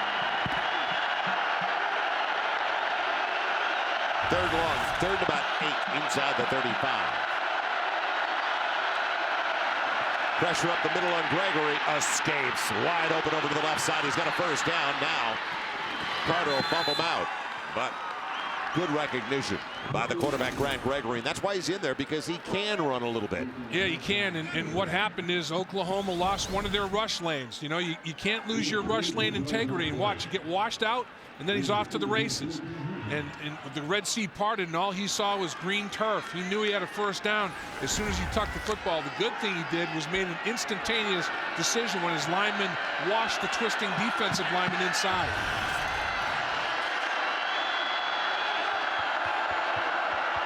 First and 10 at the 14. Banks the motion man. Thomas stopped initially, makes him miss again. Should have been a loss of a couple. Instead, it's a gain of a couple. Quentin Carter dropped him, the free safety. That's as good a 1 or 2 yard gain as I've seen in a long time. You said Florida looked at him as a quarterback. He was a JUCO quarterback. He was recruited as a safety here at Oklahoma. He's an athlete, you know, and he's so aggressive. He's a downhill guy all the way. He's going to get every centimeter out of every opportunity. He is one tough customer. 6'2", 227 pounds. He can really move. Second and long. Keep the fullback Wilson in there. Option wide side. Gregory in trouble. And down with no gain. Austin Box over there with Brian Jackson to the stop. Well, this is why I'm sure Coach Snyder thinks, man, how much option did we run? Because every Oklahoma defender stayed on his feet and pursued to the football. I mean, they had this thing just diagnosed and snuffed out. Everybody fulfilled their responsibility to a T. There was nowhere to pitch it. The dive man was taken away. Brent Venables and his defense make beautiful music together. Will they on this 3rd and 10? Out of the gun for one of the few times tonight, Grant Gregory. And it's going to be a timeout. So ruckus in the stands. They can make some noise at Memorial Stadium. 95 seconds left in the half. And how big is this with Bill Snyder and K-State? You know, looking back at the Dr. Pepper 2003 Big 12 championship game, American Airlines presents that flashback. Arrowhead Stadium in Kansas City. Kansas State's a little guy now with the Chargers. Darren Sproles. He starred against the top-ranked Sooners, didn't he? All-time leading rusher for K-State. 235 yards that day. Caught this touchdown pass from L. Robeson. And the shot from Roberson went for 60 yards as K-State upset number 1. Oklahoma 35-7. And when you look at it, Bob Stoops, counting championship games, is 34-4, and he lost to his mentor, Bill Snyder, in that particular Big 12 championship game. But Bob Stoops is 63-2 here at home, 34-4 against the Big 12. And man, they've gone against each other a few times. There's Bob Stoops right there next to Bill Snyder. Second season for Bill Snyder there. Yeah, and a lot of Mark Mangino, Kansas head coach. Mike Stoops, Arizona head coach. I mean, a lot of head coaches in that picture right there. Bob Stoops working from 89 to 95 before he came here under Bill Snyder. Now Gregory empties the backfield, moves the pocket on 3rd and 10. Corner of the end zone, jump ball and out of the reach of Snipes. Latrell Snipes, the senior from Seattle, a transfer from Bakersfield College, was the intended target. And Dominic Franks all over.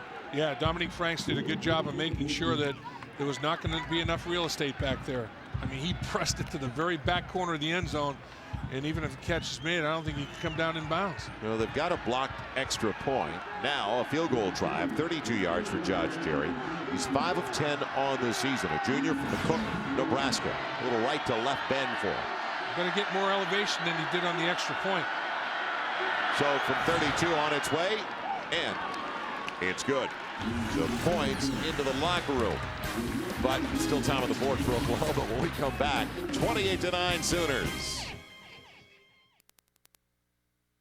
Buckle up, everybody, because we're taking a ride that can strain your relationships and hurt your pride. It's the credit roller coaster, and as you can see, it kind of bites. So sing the lyrics with me. When your deck goes up, your score goes down. When you pay a little off, it goes the other way round. It's just the same for everybody, every boy and girl. The credit roller coaster makes you want to hurl. So throw your hands in the air and wave them around like a wannabe frat boy trying to get down and bring them right back to where your laptop's at. Log on to freecreditreport.com. Free credit score and report with enrollment and triple advantage. Good football weather. Halloween night, homecoming in Norman, Oklahoma, and welcome back once again. Dominic Franks getting ready and going back for the kick. Josh Cherry along with Moses Madu. Only game in town. Basketball's gotten a lot better recently, but still, this is football territory. It's put to the ground. Madu gets it right back, though. And Madu across the 25 to the 27. So they do have 2 timeouts left on the board, don't forget. And I'm talking about the Oklahoma Sooners. So far from quiet in the last minute 20. Fox NFL Sunday doubleheader tomorrow. You see the first games, the options. Pregame show starts at 9 o'clock on the West Coast, 12 o'clock Eastern. Brett goes back to Green Bay. Whoa. And will Brett win 2 times this year against his old team after the win in Minneapolis. They're having fun tonight in Norman.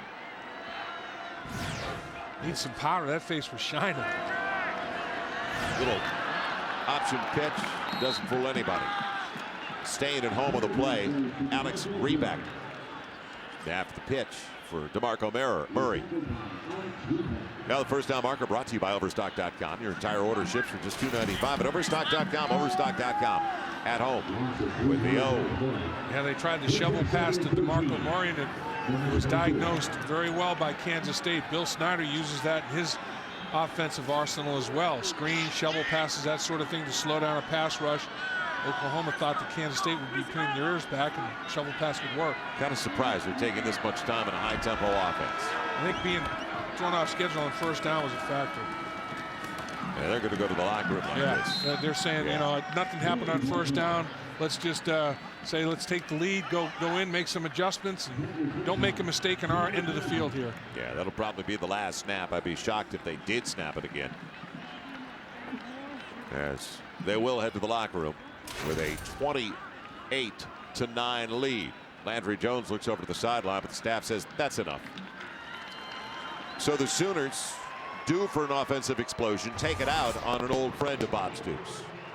His old boss, Bill Snyder. Let's head downstairs and check in with Jim Knox. Knoxy. All right, thank you, Joe. Coach, you got to be pleased. You jumped out 3 quick touchdowns. You got close to 300 yards of offense going right now. Yeah, still disappointed we don't have a few more points, but you know, Kansas State's doing a good job on some things too. But yeah, hopefully we just take care of the football and got to keep playing good defense. Talk about Ryan Broyles. What a first half. That guy's tougher than nails. Yeah, Ryan's a special player. He's a big play guy and very competitive, so hopefully he'll have another big half. All right, thank you, Coach. Halftime in Norman, Oklahoma, and the Sooners leading Kansas State 28-9 right now. Let's join Darren Horton for the Geico halftime show. Darren. Thank you very much. Big 12 college football Saturday presented by Phillips HD continues in Norman, Oklahoma, and on homecoming, Oklahoma easily and comfortably in front of Kansas State 28-9. Land Rover presents the current BCS standings. Well, Florida cruised. Easy win over Georgia today. A bye for Alabama. So now, with a win, Texas, if they do stay on top of Oklahoma State, will they move into the number 2 position in the BCS rankings? Well, Land Rover wants to send you to the college football bowl game of your choice. Go to LandRoverUSA.com to register for the Road to the Bowl sweepstakes today. And welcome back once again to Norman, Oklahoma, as we continue at the half on Halloween night. Joel Myers alongside Dave Lapp. Not exactly a shock. Oklahoma almost overdue offensively to break out against an opponent. Kansas State has not been a good road team this year. And we also saw an emerging star once again. Ryan Broyles, the sophomore wide receiver, come through in a big way. Landry Jones and Ryan Broyles got this football team off to a great start. And Ryan Broyles did it in a couple of fashions. I mean, watch him sniff the end zone here. Yards after catch, yards after contact. Then make the tough catches physically, gets upended. Now make the tough catch where you have to slide to the ground, get your hands underneath the football and secure it for your second touchdown reception. That makes 10 on the year. And to keep our Geico eyes on Ryan Broyles tonight because his stats are impressive. A couple of touchdowns on 4 catches, and he's got 10 touchdown catches on the season now. Very, very productive. They also used him a couple of times in the jet sweep, Joel, and he was good in that area as well. Our eHarmony halftime numbers. And we talked about time of possession. It means absolutely nothing. Well, for Kansas State, if they had been able to stay in the game. Yeah, if they had been able to stay in the game, technical difficulties ever on the other side. But they were down, right. Well, they were down right away. It was 21-0. A few minutes, 10 minutes into the game, they were down 21-0. So talk about throwing a team totally off schedule. Well, yeah, and with Oklahoma, it means nothing. Time of possession means absolutely nothing with Oklahoma. But Kansas State, their game is control the clock, shrink the game. But Oklahoma will score on you in seconds. FreeCreditReport.com sideline report. Jim Knox, what's the latest? Okay, just got through talking to Bill Snyder. Needless to say, was not a very happy head coach. He said, we just got to play defense. We got to cut down on penalties, and we got to start playing with a lot of emotion. We'll see what happens here in the second half, guys. And maybe more team speed, which will come in time with Bill Snyder, but maybe not tonight until they continue recruiting. Yeah, you know, I think that obviously Oklahoma has more athletes. I mean, Oklahoma's X's are bigger, faster, stronger, quicker than most of Kansas State's O's. And that you can game plan the scheme all you want, but players make plays. Athletes make plays for you. Oklahoma has more athletes right now at this stage. And Oklahoma is not beating themselves as opposed to what Nebraska did in our game last week against Iowa State, where they gave it away too many times going into the red zone. And that was the key in the first half, Joel. Neither team turned the football over. Last week, Nebraska 8 turnovers, 4 inside the 10-yard line. Iowa State won the game, but Nebraska beat Nebraska. Brandon Ranks will bring it back. The opening kick of the second half. They cut him off at the pass. He still manages to get back to the 20, though, and it looked like he was going to barely make it back to the 15. Now the possessions early for Kansas State. 3 and out with a punt. The first 2, they did get a couple of first downs their third possession before the score. Yeah, and they ended up going a couple of nine-play drives right there, but their first 2 possessions, 7 snaps minus 10. And that's when Oklahoma put 2 quick touchdowns on the board against them, and they were stunned. They have regained their composure, but when you dig yourself that big, deep a hole against Oklahoma in Norman, tough sledding uphill. It's Mount Everest. State carries 55 yards. Daniel Thomas in the first half. Snipes is taken down by Dominic Franks immediately on the throw for only a couple of yards. And the leaders for K-State, they picked it up the last 2 possessions as we saw. They found a little rhythm offensively. Yeah, and first half leaders, Grant Gregory completed a very high percentage. And you mentioned Daniel Thomas. He gives you everything he's got every snap. And Brandon Banks, I mean, that trifecta right there, the triplets didn't do a bad job off to that slow start, though, and got in that hole. It'll be second. Man, about 7. Big move. Man, Daniel Thomas. Not Danny, but Daniel Thomas, the junior from Hilliard, Florida. Close to a first down, a yard shy. And going back and reinforcing the keys to the game for Kansas State. Well, only 1 turnover so far. Yeah, only 1 turnover in field position. Kansas State, you know, it was kind of a wash there. Early in the football game, though, the field position was a big factor in favor of Oklahoma. Kansas State was backed up and couldn't dig themselves out of that field position minus. And what was it, 10 turnovers forced over the last 2 games for Kansas State? Right. So 3rd and a yard. Thomas staying in the backfield. Yeah, driving. I think he's got it. He does. Out of the 31. And there wasn't a lot of room there for Daniel Thomas. So Ryan Reynolds, bottom of the pile. How would you like to work against Gerald McCoy? Well, one-on-one, it's tough duty. And McCoy, you know, he gets the rip, gets up the football field, and got a little chokehold going around the neck area. Not easy for Zach Kendall. No, McCoy is such got some quickness laterally. For such a big guy, he can move laterally as well as somebody much smaller physically. Looking for the double move. That was taken away. And now the jump ball, overshooting the wide receiver Lamarck Brown on that side, the junior from St. Louis. So it'll bring up 2nd and long. 2nd and 10. Reminder, the first down marker brought to you by Overstock.com. Save up to 70% on brand names every day at Overstock.com. Overstock.com, at home with the O. Brian Jackson, the coaches were raving about what he's done the last couple of weeks. I mean, all he did, they put him in man coverage on Shipley and Briscoe, Texas and Kansas. And I'll tell you what, Brian Jackson, 6'1", couple hundred pounds, long arms, he's a player. Showing the blitz off the edge. Dump it off to Banks. Dominic Franks is there.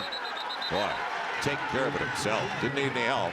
It's a loss of a yard. Back to the 30. Yeah, that's a tough guy to get solo.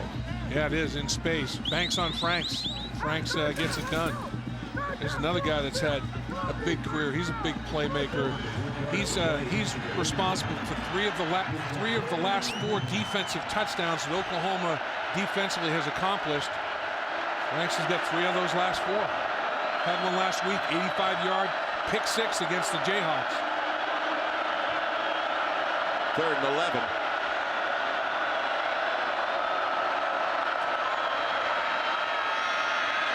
Ton of time, good pocket protection, and now flag down on the play, and the reception for a first down goes to Snipes.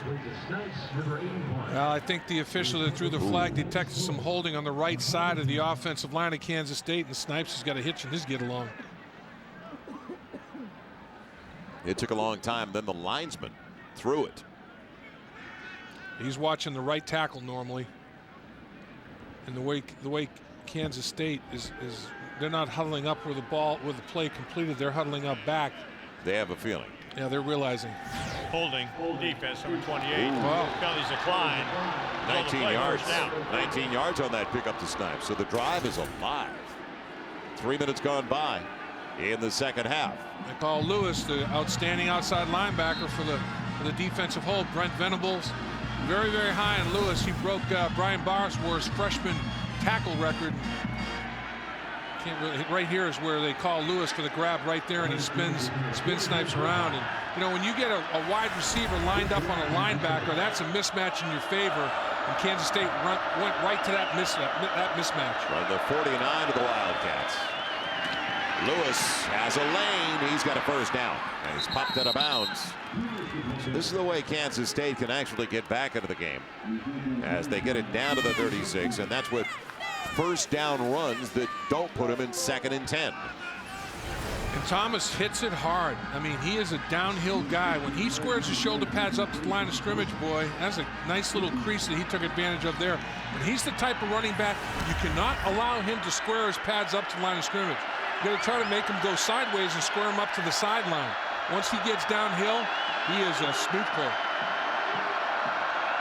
From outside the 35. Right now, Thomas has 79 yards on 11 carries after that first down run. Use him as a decoy. Looking to the tight end, Masters. And he's going to be dropped with a flag down to the play by Lewis. So that's double jeopardy. You lose yardage and you've got a hold. I think you got a nice roughing the quarterback. Is it? Yes. Roughing the passer. Defense number 22. Yeah, he hit him right. 15-yard penalty from the end of the play. Automatic. First down. You remember that one shot he took from Keenan Clayton? It was helmet to helmet. That's what that one was. Yep, it was grill to grill, and it was close to a personal foul the last time. And here comes Clayton, and watch him hit him right up high. Boom. You know, he put his hands up to his face as well. And, you know, really, for player safety purposes, you don't really have to do that. He was flagged for it. Kansas State on a 2-game winning streak, taking 4 of their last 5 to surprise in the Big 12 North. Trying to get back. It'll take a little while with 10:49 to play in the third. In a place where Bob Stoops has a 63-2 record. And he's won 26 straight at home. 27 now. Counting. If he wins tonight, 26 straight is a record. And that's pretty impressive. The previous play ended behind the line of scrimmage. The penalty should go from the line of scrimmage. First down. So the explanation. And it's going to be a first down from the 23. So this is the first possession. Don't forget, of the second half. This would have been the ultimate to start the game for K-State because they needed long, time-consuming drives. Oklahoma, though, didn't need any time. And now the Wildcat, it's Daniel Thomas. He can't get away this time. Been better off bouncing outside and trying to get to the boundary around the safety Carter. Instead, Austin Box on the stop, the sophomore from Enid, Oklahoma, one of my favorite cities in the state. My mother-in-law's from Enid, Oklahoma. There you go. Is her name Enid? You're sad. What they did, Oklahoma defensively, everybody played their gap responsibility to perfection.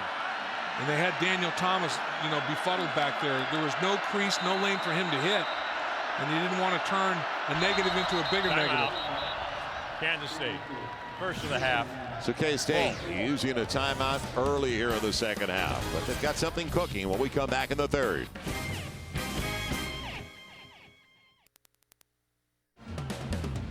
Big 12 College Football Saturday brought to you by Geico, where 15 minutes could save you 15% or more on car insurance. By Philips HD, the images that move you the most, what we deliver the best. And the first down marker brought to you by Overstock.com. Save up to 70% off brand names every day at Overstock.com. Overstock.com, at home with the O. We are in Norman, Oklahoma on Halloween night. I've had some wild Saturday nights. Madtown. I've been to Madison, Wisconsin on a Halloween Saturday night. Drew Brees threw 83 balls that night. Purdue at Wisconsin. Ooh. I've seen some crazy ones. It's a lot of fun being in Norman tonight. Now, a second and long coming up for K-State. Opening possession for the second half started back at their own 20. Joel Myers, Dave Lattin, Jim Knox. It's Sooner territory. 83 balls. How long did that game take? 6 hours? It was a lot of fun. We were in a hurry. Nobody was going anywhere that night in Madtown. Option. Daniel Thomas popped out by Carter. And by the way, you know what? When I was talking about Enid, Oklahoma, yes, hometown of my mother-in-law, yes, the Price brothers, Brent and Mark Price, great basketball players. They could definitely big time. Enid, Oklahoma. They could shoot Enid's turned out a lot of talent. Such a little town. You're right. A lot of players across the Big 12 out of Enid. So now it's going to be third and about 8 from the 21. 9:27 counting left in the third. Grant Gregory with pressure coming up the middle, and he's got his man up the middle for a first down. Keithan Valentine, the senior from Baton Rouge. So it could, well, I thought it was a first down. It was right at the marker, and now they're going to say he's about a yard shy. Decision. Well, I think you got to go. And down the football field, running some verticals, checks it down underneath him for the completion. And Kansas State brought the corner off the slot and dropped the safety over the top, kind of opening up the middle of the football field, and that's what Valentine took advantage of. They're in the eye. Valentine behind Wilson, the big fullback. Gregory looking for the signal from the bench. With a check off. Valentine, he's into the secondary. Touchdown, Kansas State. Could be interesting, Dave. Well, with Bill Snyder, you never, ever give up on a football game. You never saw any panic in Bill Snyder and his coaching staff and the players on the sideline when Oklahoma took that 21-0 lead. They never, ever wavered. You didn't see game plans flying out of the windows up here of the press box of the coaches. They're just going to stay the course. That's what Bill Snyder's all about. He has total belief in his system. His players believe in him and his system. And they're going to stay the course. Too early to go for two? Yeah, you don't need to chase points quite yet, but I think he might be. He is. I think he's That's gonna, why I asked. I think he is going to go. All he did on that particular snap, and you know what? You think about it, how many opportunities you're going to have to score against this defense. You might want to maximize and capitalize every single opportunity you get. This defense gives up an average of only 10 a game. And his second of the nation quarterback draw. No, pop pass, Mastru, 2-point conversion. Daniel Thomas, he can run it, he can throw it, and he does to the tight end. Well, beautiful play out of the Wildcat. Remember, high school, junior college quarterback. Little jump pass like Tim Tebow down in Florida. Tim Tebow goes to the line of scrimmage and does the old jump pass. Watch this jump pass. Fakes the quarterback draw, jump pass, nice elevation and hang time. Lestrade says, yeah, baby, we're down 11.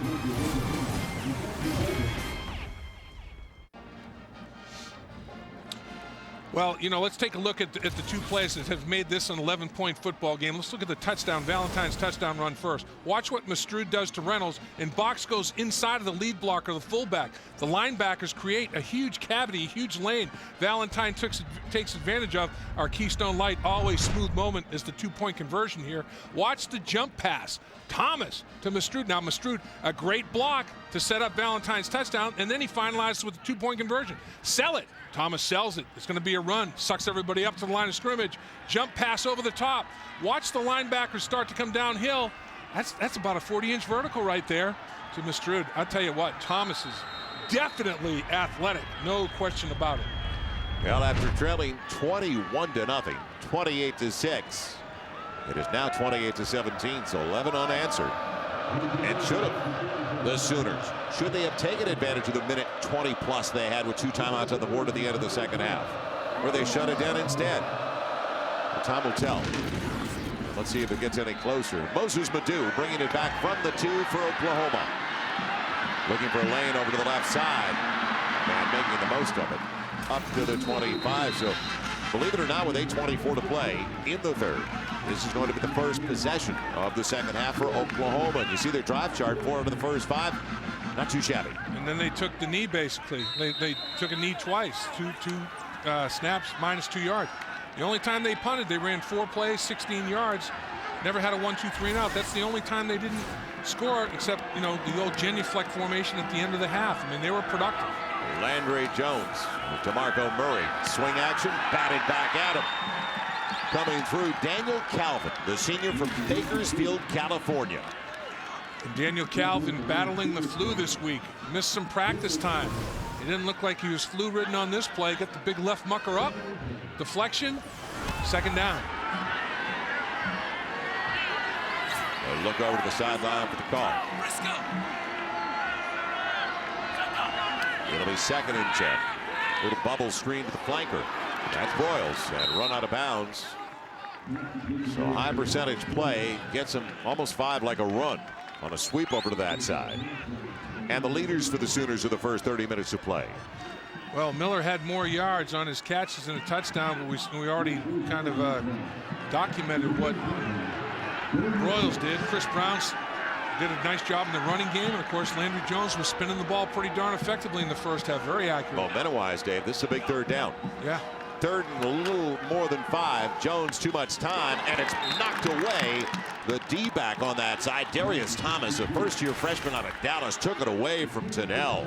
That was huge. Keys for Oklahoma. Well, they get off to that quick start, touchdown in their first 3 drives. That's a big plus, and they were 5 for 6 on 3rd down. So, I mean, those were big pluses there. That's why they built that big first half lead. But Kansas State, poised, prideful.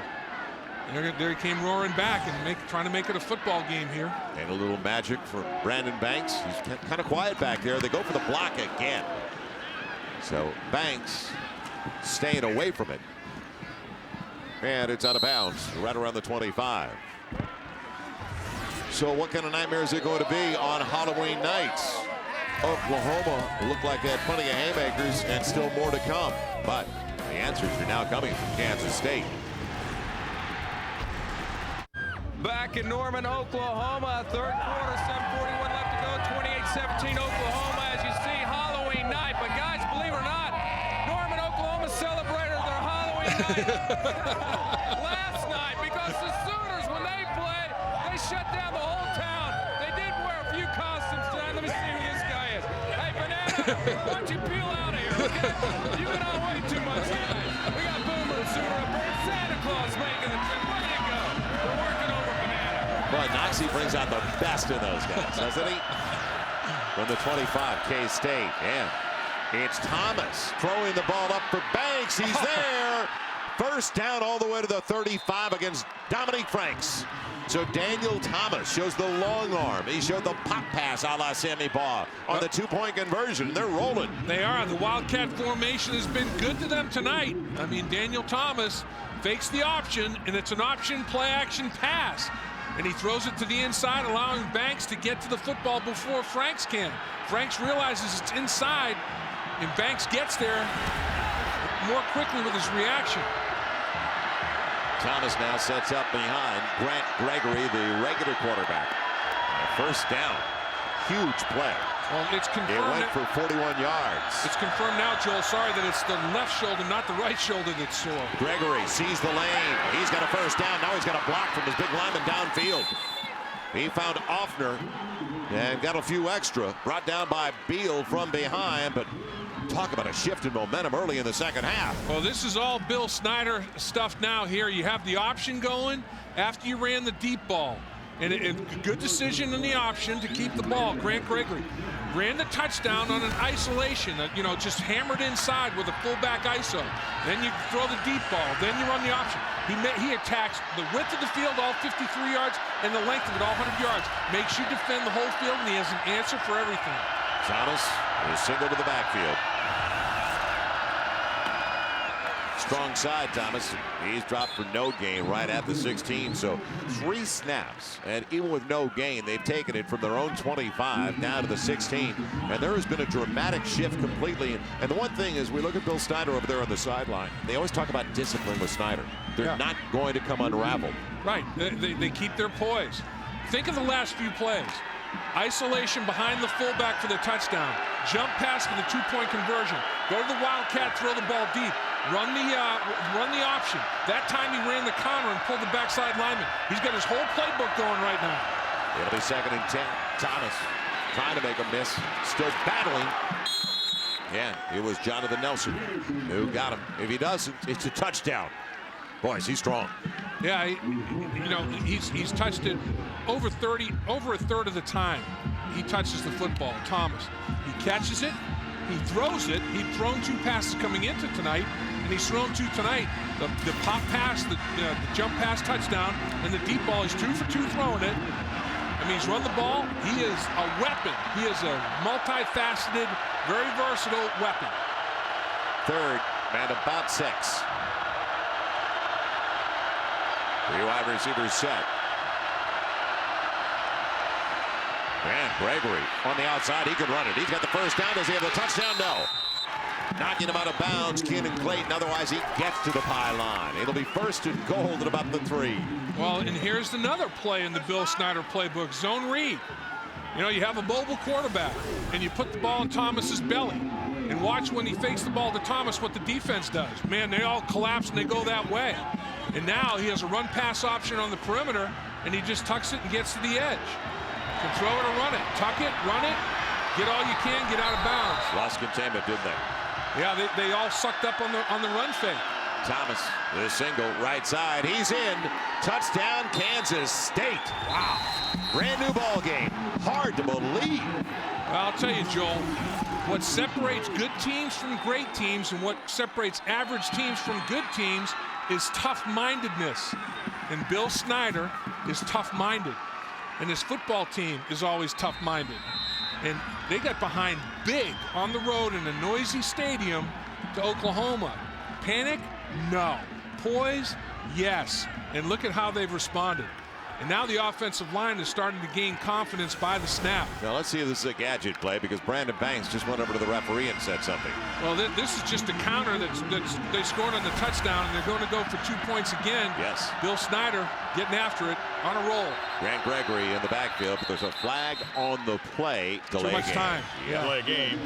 Offense, 5-yard penalty, repeat the try. You want to kick and draw within 4, so a touchdown puts you up by 3 if you get the lead. You might want to go for the single here.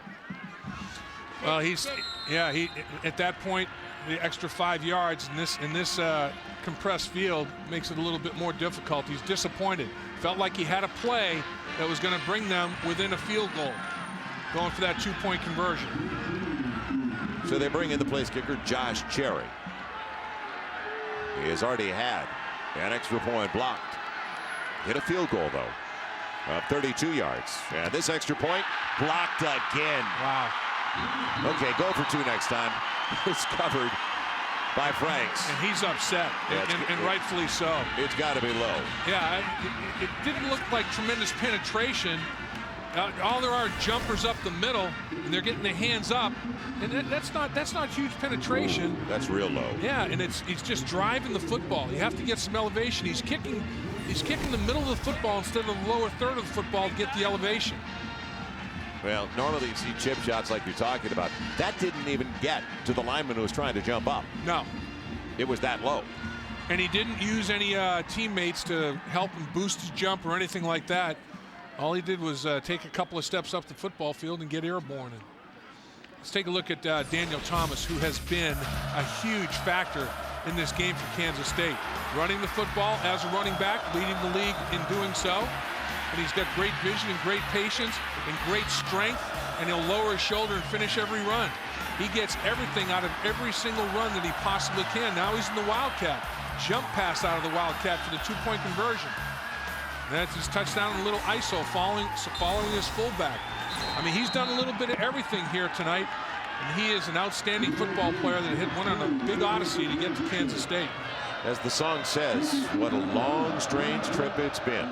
And from originally committing to Florida, he ends up in the Little Apple and enrolling in July in Manhattan, Kansas. It'll be Moses Madu on the short kick. And Madu with a good return across the 30 out to the 33 for Oklahoma. Daniel Thomas once again a catalyst, leading in rushing yardage in the Big 12 coming in.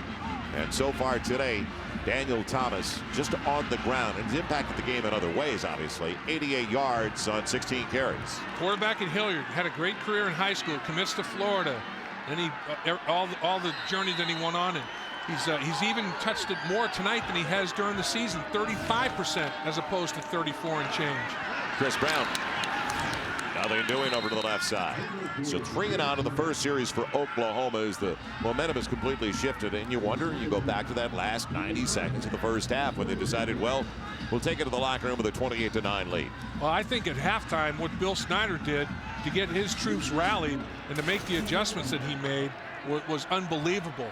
And he's got Oklahoma's defense on their heels, whereas at the beginning of the game, they were on their toes. Run Rattery, the tight end, middle of the field available. Chris Brown again. Barely tripped up, so it's going to bring up another key 3rd down. This time 3rd and 4. A reminder, the first down marker brought to you by Overstock.com. Shop at the company that supports college football. Overstock.com at home with the O. And as opposed to last week, 9-7 Iowa State over Nebraska. Nebraska beat themselves. Give Iowa State credit, but they couldn't move the football. Kansas State is getting back into the game on their own. The slant, and it's complete to Dewan Miller for a first down. So the first down of the second half for Oklahoma with 3:29 to play in the third. And go to the big boy. We already said Miller's body, 6'4", 225 pounds. And he's going to get to the inside. And once he gets to the inside, he's going to use that body to shield the football from the defender. It'll be a first down at the Sooners 48. Pocket protection was key in the first half. Flag, it'll be a hold. Wide open. Going to the far side is Ryan Broyles, but it should be coming back. It was thrown by the referee. And the umpire threw his as well. I don't know if they saw the same player, but there are two handkerchiefs down there. Offense number 77, 10-yard penalty, first down. And they both saw the same thing. So, man, Colton Freeze got his, I should say, got his money's worth with Stephen Good. Watch him right here. Get the big hook. Once you get the hand outside the framework and you put the choke hold on, they're usually going to call holding. Once they're even with you, they're by you. Once the feet are even, they're by you. And fourth penalty of the night on Oklahoma. 27 consecutive wins at home for the Sooners on the line tonight. A school record. Landry Jones, little cross shadow over the middle. It's Broyles. And he gets the penalty yardage back plus a yard. It's up to the 49. And that's what you have to do there, Joel. Don't try to get it all back in one chunk. Make it where you start to get yourself back on schedule. Take what the defense gives you and chip away at it. Make it a third and makeable instead of third and off schedule. Jones going out on the long throw and a broken tackle for a first down. It's picked up by Tunnell. They've got some tall receivers. We talked about Miller at 6'4". Tunnell's also 6'4". And Terrence Sweeney right here misses the tackle. Once the catch is made, if the tackle's made, it's not a first down. But once Sweeney misses, first down, move the chains. And Tunnell trying to get off the field, but he can't. He's hurt. Yeah, doubled over. Hate to see that 7-point stance.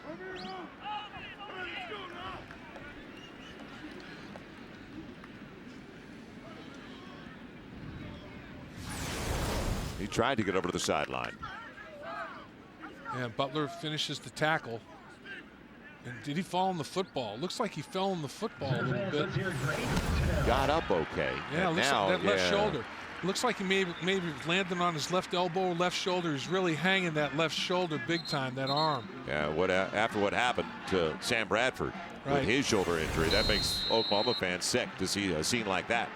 Let's see him as he tries to brace his fall. He falls on that right shoulder, that right elbow. Seemed like he was grabbing his left. It was the other side. Kind of crazy. Outside of the 39, first down Oklahoma. Moving the pocket.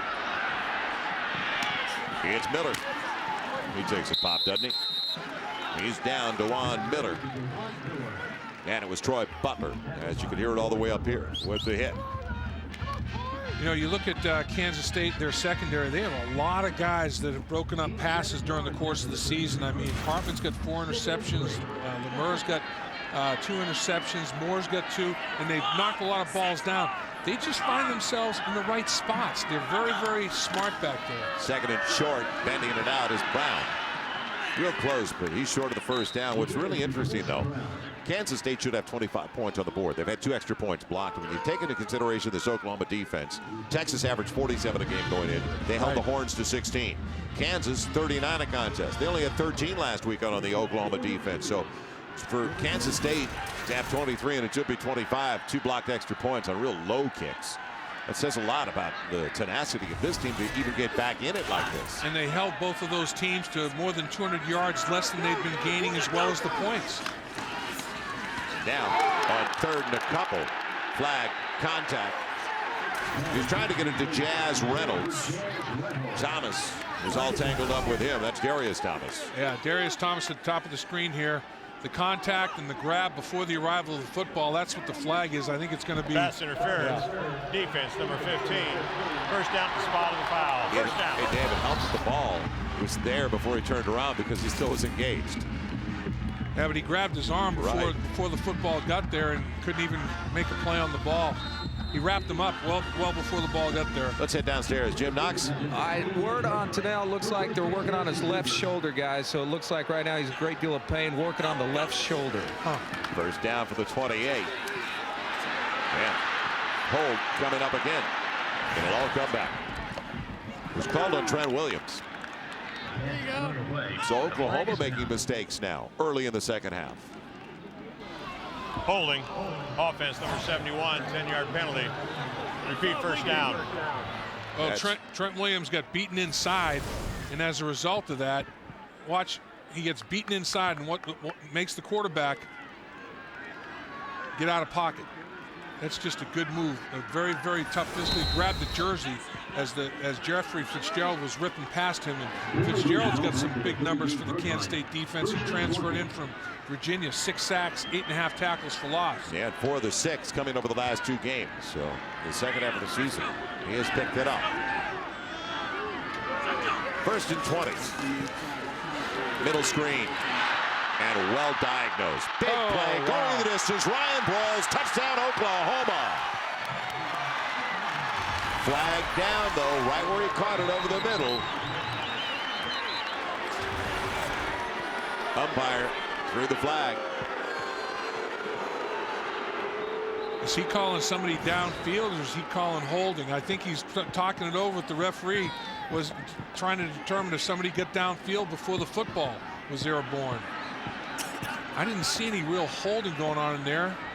Yeah, but a lineman release early. Well, yeah, you let your guy go and rush the quarterback, and then you have to make sure you don't leak down the football field. I think that's the discussion right now. Was there leakage down the football field with an ineligible man downfield? Holding. Offense. 10-yard penalty. No. First down. Dead ball after the play. Unsportsmanlike conduct on the offense, number 85. That's a 15-yard penalty from the end of the other penalty. First down. 25 yards in penalties, and it's 1st and 35. It was 1st and 10 at the 28, don't forget, after the pass interference call on K-State. Just a bit of a change. Let's see what happens here. If somebody, I mean, I wonder what the call is. I guess it's down the football field right there. There was a double team. Yeah, and that's where the hold was called. So the hold is from the point of the infraction down the football field. And then Broyles must have had something to say, taunting people on sportsmanlike conduct. By the way, it's 1st and 45. When's the last time you saw that? DeMarco Murray up the middle for 3 to the 40. 1st and 45. I can't remember. I'll tell you, Kevin Wilson, how would you like to be him? He makes a great call, goes to his playmaker, middle screen, perfect call, and it looks like it's a touchdown the way Broyles accelerates, and it ends up being 1st and 45 instead of a touchdown. He's got to be thinking, are you kidding me? I don't have a play for 1st and 45. There's Kevin. He said, man, I thought I made a great call in that middle screen, and you did. And how can you have, and Bradford's over his left shoulder, how can you have a 1st and 45 after making one of the best calls you've made all game long? Totally different game. The Sooners were shut out in the third 15 minutes of play. Now we get ready for the fourth. A 28-23 lead. The momentum belongs to Kansas State. You're watching Big 12 College Football Saturday, presented by Phillips HD.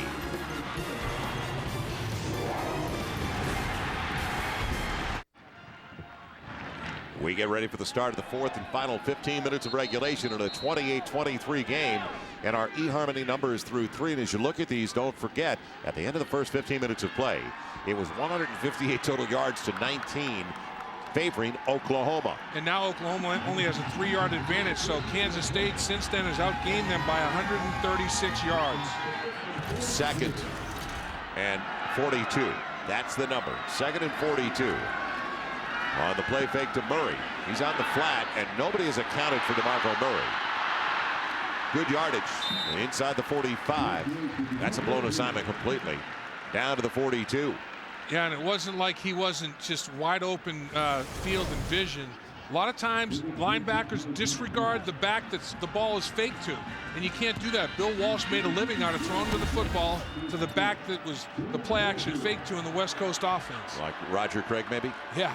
Now, can they get in field goal territory even if they don't get the first down? Broyles making a miss. Now does he run himself out? No.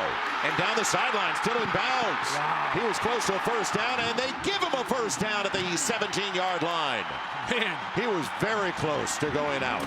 He was, and the guy that I've seen do this the most, lose ground to gain ground, was Barry Sanders. He would lose ground to gain ground eventually. Watch Broyles here, lose ground to gain ground. And he stays in bounds, tight ropes the sideline, and gets down the football field to move the chains. Do we see a challenge? Outstanding effort. On the spot. I would. What do you got to lose? And Bill Snyder is challenging. Yep, I would. In a game that is this significant for Kansas State in a 5-point affair, I would definitely challenge the spot. And this drive is huge because he got a great spot. It's a 5-point game, and they're in field goal range right now. Let's see, does he step out of bounds? He loses ground to turn it up the football field to gain ground. He does stay in bounds. He stays in bounds. But where does he go out? That's an incredible effort. Pretty good spot. Yep. You know, pretty good spot. Yep. Give these Big 12 officials credit. They did it. They were in position. On top of it. Their mechanics were good. They were in position to execute their mechanics.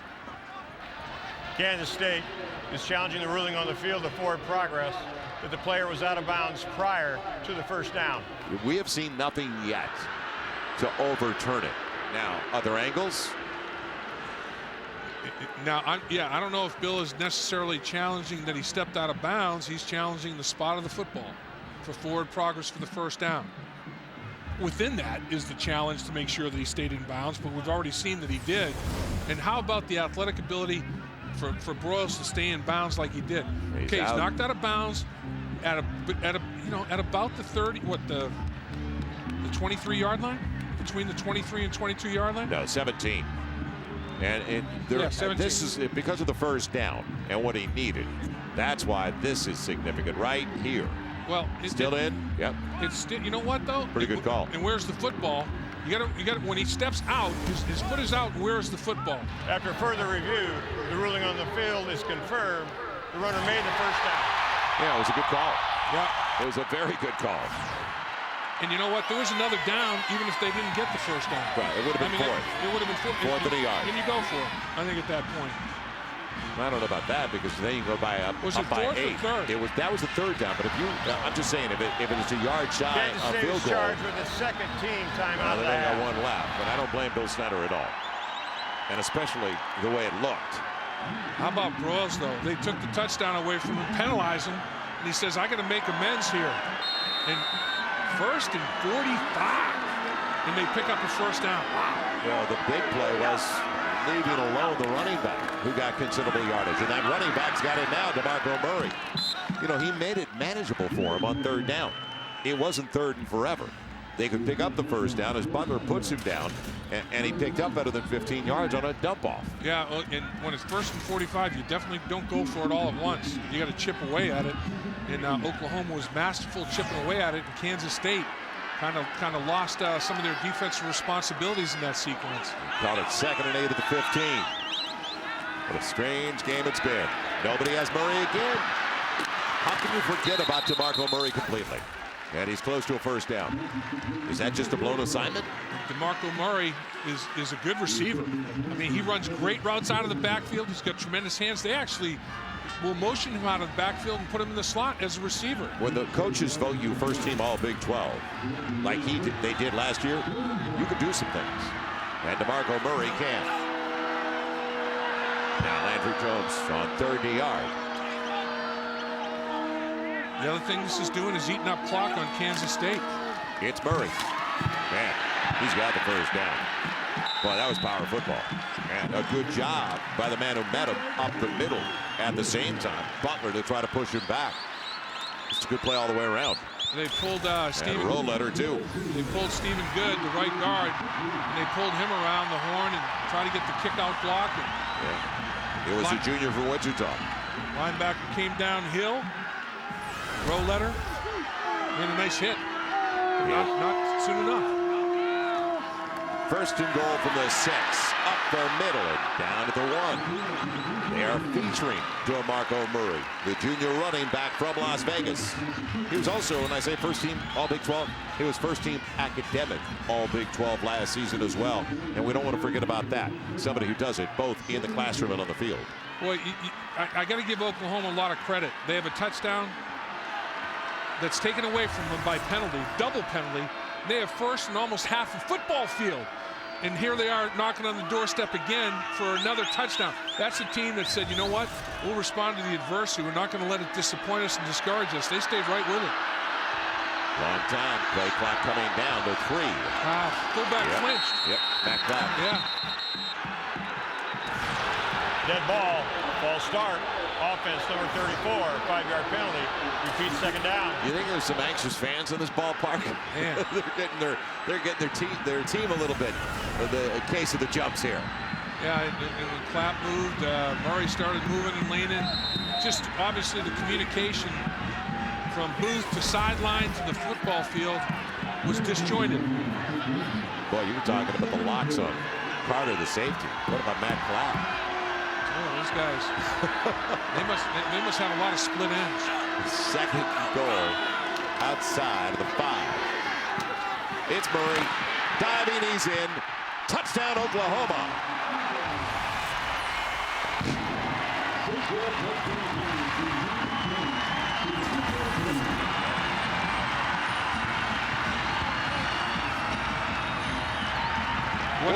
One of the more unusual drives you will ever see. And what did they do to score the touchdown? Throw the ball to Murray out in the flat. Kansas State still hasn't covered it. They did this 3 times in the drive. And Murray's still able to get to the edge and get inside the pylon. Amazing that they allowed him to be an available receiver to Landry Jones that entire drive out of the backfield. Tress Way. And it's a 12-point Oklahoma lead. Jim Knox, what's cooking? Okay, hey, Joel, tradition here. Sooner Schooner hits the field after every score. Come on, Cameron, let's pick up some speed here, buddy. This has got to be faster than Ralphie the Buffalo. Here we go. Boomer and Sooner making the turn safe. We got to lower the head. We're back after this quick timeout. Perfect landing. There we go. Woo! Oklahoma with their first points of the second half. Our DirecTV game summary is the Sooners take a 12-point lead. Man, converting on 1st and 45. Amazing. How about Jones? 4 touchdown passes. Now he's got 17 touchdowns and only 6 interceptions. He's starting to roll. Yeah. Kansas State can't say enough about Thomas. You know, Thomas has been their catalyst, especially in the second and third quarters. We're early in the 4th now. And Landry Jones for the game, 20 of 31, 217 yards with 4 touchdowns. He has not thrown a pick. Valentine and Banks wait. It'll be Brandon Banks. Inside his own 5, wheeling it out. He's going to lane up the left side. Look out. The little guy can run. Brandon Banks down the sideline. Doesn't look like they'll get him. They won't. Touchdown, Kansas State. Brandon Banks has put him back in it. That's his 4th kickoff return touchdown this season. He has 1 of 91, 1 of 93, 1 of 97, and add that one to the books. You talk about a response. Wow. Disbelief at Memorial Stadium. So Brandon Banks found a little lane. Man, once he turned the corner, try to catch him. He's averaging over 31 yards per kickoff return on the season. This is number 4 going to the house on his career. That's his 5th touchdown, kickoff return touchdown of his career, and he's averaging about 30 yards per return on his career. Unbelievable. 98 yards. The extra point, they finally get it right. And it's a 5-point deficit. It did not take long. Kansas State will not go away. Almost 4 minutes gone in the 4th. Brandon Banks and the Wildcats alive and well.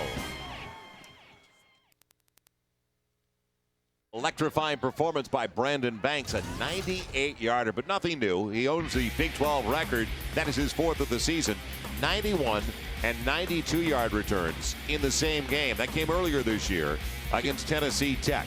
97 yards at the expense of Texas A&M. And to get him back into the game, a 98-yarder tonight. But the two we're seeing, They were early against Tennessee Tech. And once you turn the corner, Dave, they look like they had an angle. Forget it. Well, and like Bill Snyder says, he's got athletic speed. Look at him bend to the left. They had a setup for a kickoff return left, started up to the right, took it left, and everybody's 5 yards short of the intersect point. Once Banks gets cooking, I'll tell you, he can turn those legs over now. 5'7", maybe. 150 pounds, maybe. He plays big. Well, the NCAA record, if you're wondering, is 5 kick returns in a single season. All right, there's a lot of season left from Brandon Banks. He's got 16 touchdowns now. 10 of them have been 50 yards or more since 2008. He's had 4 receptions, 5 kickoff returns, and 1 rushing touchdown of over 50 yards. Big play guy. From the one, Moses Madu of the Sooners. He's got a lane up the middle, and then is pulled down very quickly. Nice tackle going down low. Billy McClellan, the defensive back, a senior from Torrance, California. And now how does Oklahoma and their offense handle the pressure once again? It was down to 5, don't forget, before the touchdown drive, and a long one. And they handled it very well the last time. It was a super long drive because of the 1st and 45 situation they put themselves in. Boy, it's been a crazy second half, hasn't it? From the 32, DeMarco Murray. And they gang tackle him after he picks up 4. Well, if it goes 3 and out, then you're going to have some really anxious fans here with 27 games on the line. I'm talking to the winning streak at home for Oklahoma. First down marker brought to you by Overstock.com. At Overstock.com, our award-winning customer service will make you feel at home with the O. Landry Jones out of the gun on 2nd and a half dozen. Pop over the middle to Nell. Good to see him back. And he's got a big play over the middle for a first down. So the shoulder feeling much better, obviously. Man, and he took that ball north and south. I mean, the yards after catch were instantaneous. Wasted no time in getting up the field. 30 yards, and the tempo is picking up for Oklahoma. Out on the edge, it's available. And a big-time play, yards after the catch. It's DeJuan Miller. They've got a nice complement of receivers. I mean, Kansas State despite the injuries. Kansas State trying to substitute. They didn't even get lined up and get in 3-point stances before the snap the prior one to this. DeMarco Murray flag on the play. Holding probably. They threw it at the feet of Stephen Good. Yeah. And he had a cut block on the backside. He was engaged with Daniel Calvin. Personal foul, chop block, offense Good call, 70. Dave. 15-yard penalty, replete first down. And what he did was when he cut him, the center was engaged. They called it on Brandon. Working on the backside. Corey Brandon, the junior from Corsicana, the right tackle. Bob Stoops just biting his lip, so frustrated. Can't believe it. I mean, these are massive penalties, personal foul penalties, unsportsmanlike conduct penalties. You can't have those kind of self-destructions. So it's going to be 2nd, and instead of, they only needed a yard. Now it's going to be 2nd at about 15. Ton of time. Down on the break, DeJuan Miller.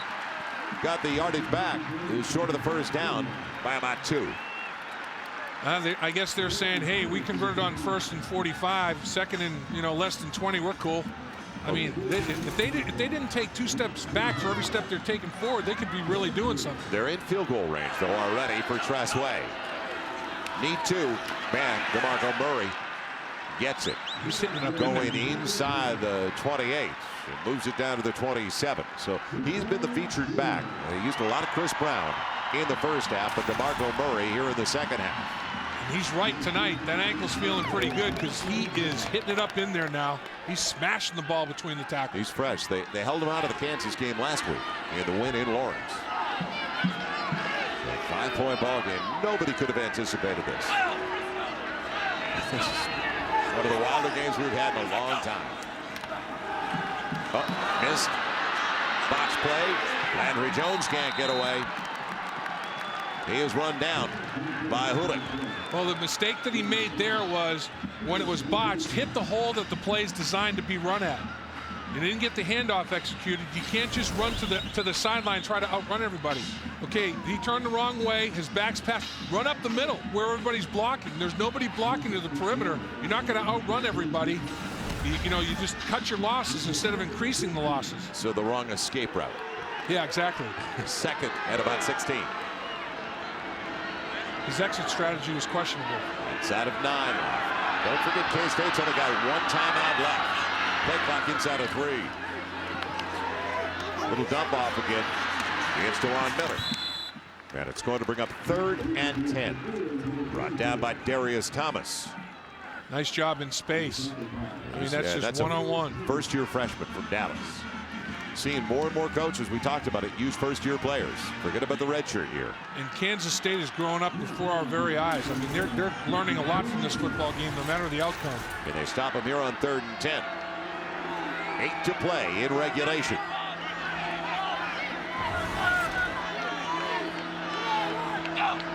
Bring the tight end over. Ton of time again. Landry Jones. He's got a wide open receiver, and it's a first down. Janelle brings it in. So Broyles early in the game had a couple of scores. Now Janelle in the second half. And it looked like they moved it. Yes, by a yard. He's got the first down. You can see the Kansas State players, offensively and defensively, the most important thing you have to have between coaches and players is trust. And they trust and they believe. And they are really growing up during the course of this football game, overcoming the hole and the adversity they dug for themselves.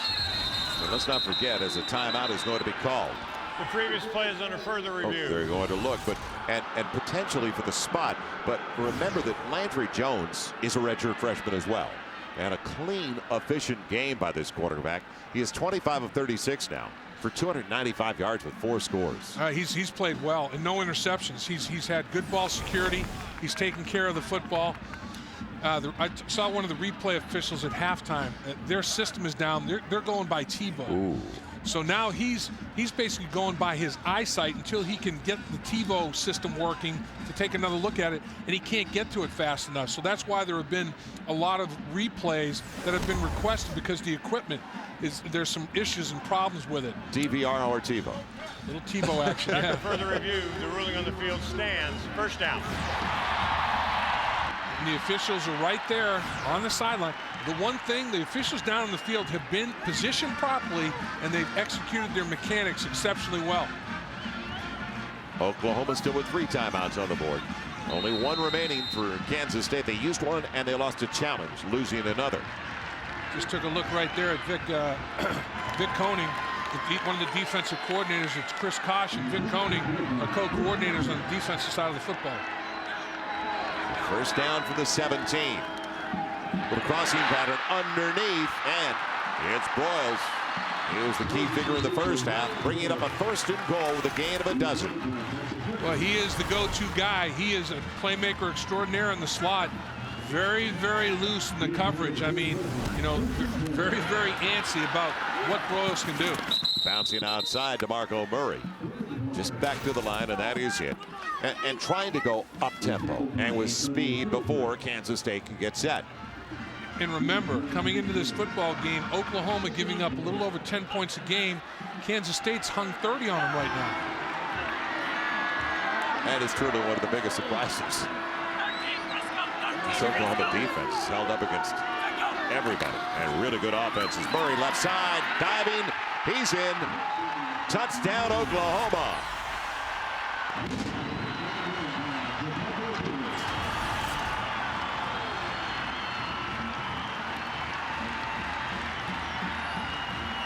Boy, Murray's a special player. He's got definitely has an NFL body on him. Durability is the biggest concern with him. Seems to have a lot of injuries, a lot of injury history. Right here, he has got that pad level as low as he is crawling into the end zone, keeping his knee off the ground so he's not down by contact. Man, amazing effort. Tressway for the point after. And the Sooners increase their lead to 12 once again. 42-30. Where's Jim Knox? See the back of that Schooner. How about the guy hanging over the edge? Halloween night in Norman, Oklahoma, with 6.5 left and a 12-point lead for the Sooners. And as we look at our Lexus playbook, well, Kansas State call it return left. Yeah, and Brandon, banks on it. Well, watch him set it up. Watch Banks going to start to the right and make Oklahoma distort their lanes. Then he's going to cut it back and hit the crease. Outstanding effort by Banks. The way he takes it upfield and makes Oklahoma get out of their cover lanes a little bit, and he basically outruns everybody. He changes the geometry. He changes the angles on the football field. They all come up 5 yards short of the intersect point. Kansas State has a history of little guys that can. Darren Sproles did an incredible job for them, a more powerful type. Banks, maybe the quicker of the two. So Banks is back. Short one, and they kick it away from Banks. It'll be Valentine. Wise decision. Valentine stopped at the 30. That's the way you take Banks out of the return game. Remember David Allen, the return guy for Kansas State as well? Heck of a return guy. They've had some history there. You're right, Bo. And what a weapon he is. Kick away from him.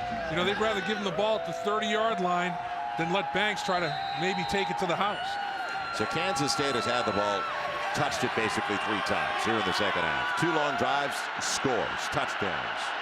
And the 98-yard return by Brandon Banks. What do they do on their 4th series now?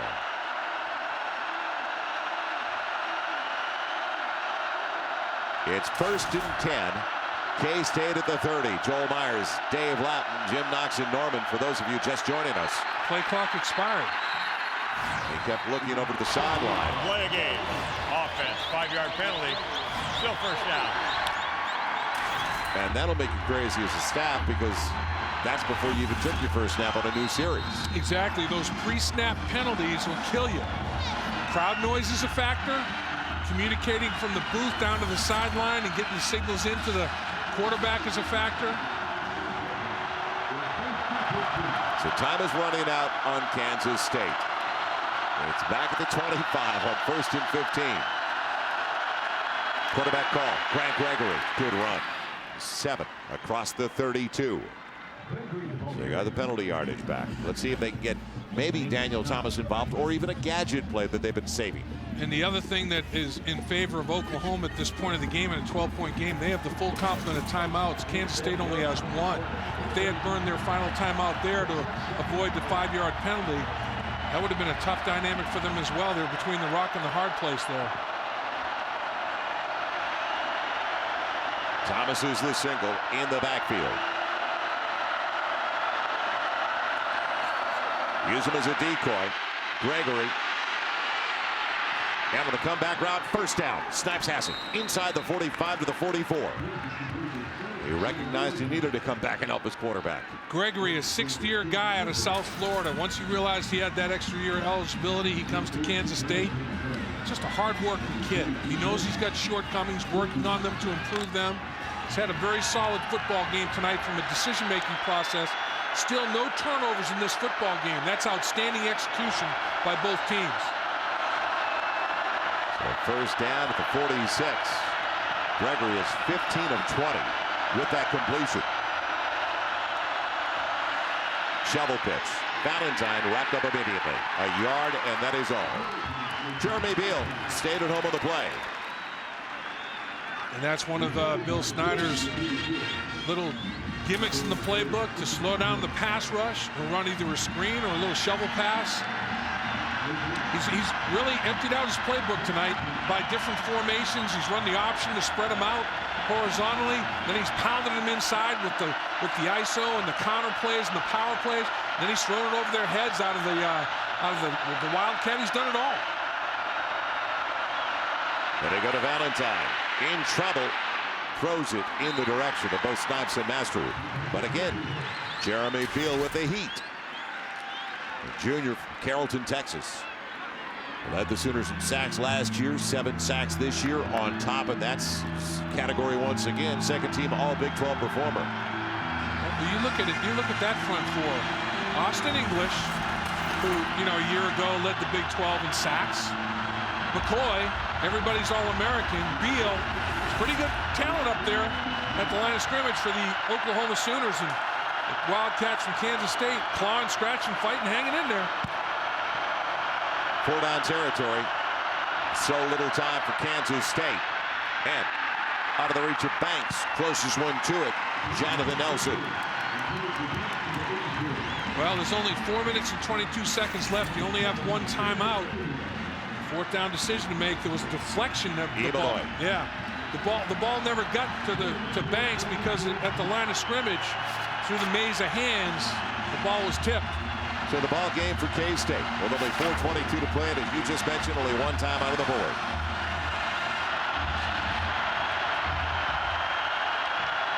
They've dominated the series against the Wildcats. Will it continue?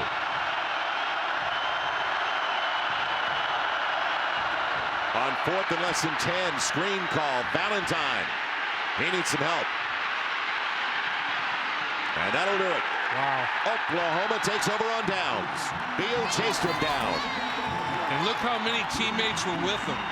I mean, the pursuit, the dogged determination of the Oklahoma defense was in full evidence on that snap because they came after the quarterback full bore. I thought, this is a good call.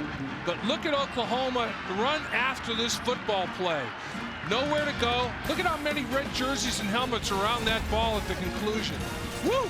That's a defense that can run right there, folks. Big 12 College Football Saturday is presented by Philips HD. The images that move you the most, what we deliver the best.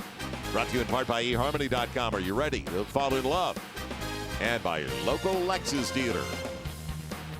Halloween night, a beautiful homecoming weekend in Norman, Oklahoma. Joel Myers, Dave Leff, Jim Knox back at Memorial Stadium, and they've got a reason to celebrate now. A little breathing room and a big stop by the defensive unit, but 30 on the board against one of the best defensive groups in all of college football. That's a surprise. Now Oklahoma takes over on downs after K-State just failed on 4th and long. Chris Brown takes it to the 39. And what Oklahoma's decided to do, 2 tight ends and a fullback, they've put on the big boy pads. And they said, okay, we're just going to try to grind you up now. We only have one more timeout. You know, if we can move the chains, make you burn the timeout, you know, we'd be able to genuflect, take the victory formation and genuflect and get out of here with a victory. Well, it'll be 28 consecutive home wins for Oklahoma. 64-2, the home record for the Sooners at home under Bob Stoops. That's the really remarkable number, 64-2. And 35-4 against the Big 12 North, counting championship games. Brown again runs up the back of his own blocker. DeMarco Murray, Dave, has the last 2 touchdowns for the Sooners, and I bring it up because the second was his 40th of his career. Right. And there's only 7 other Sooners that have more. Listen to this list. Right in front of us, Greg Pruitt, Adrian Peterson, Chris Brown, Joe Washington, Quentin Griffin, little guy that was a magical one here, Billy Sims, Heisman. Yep.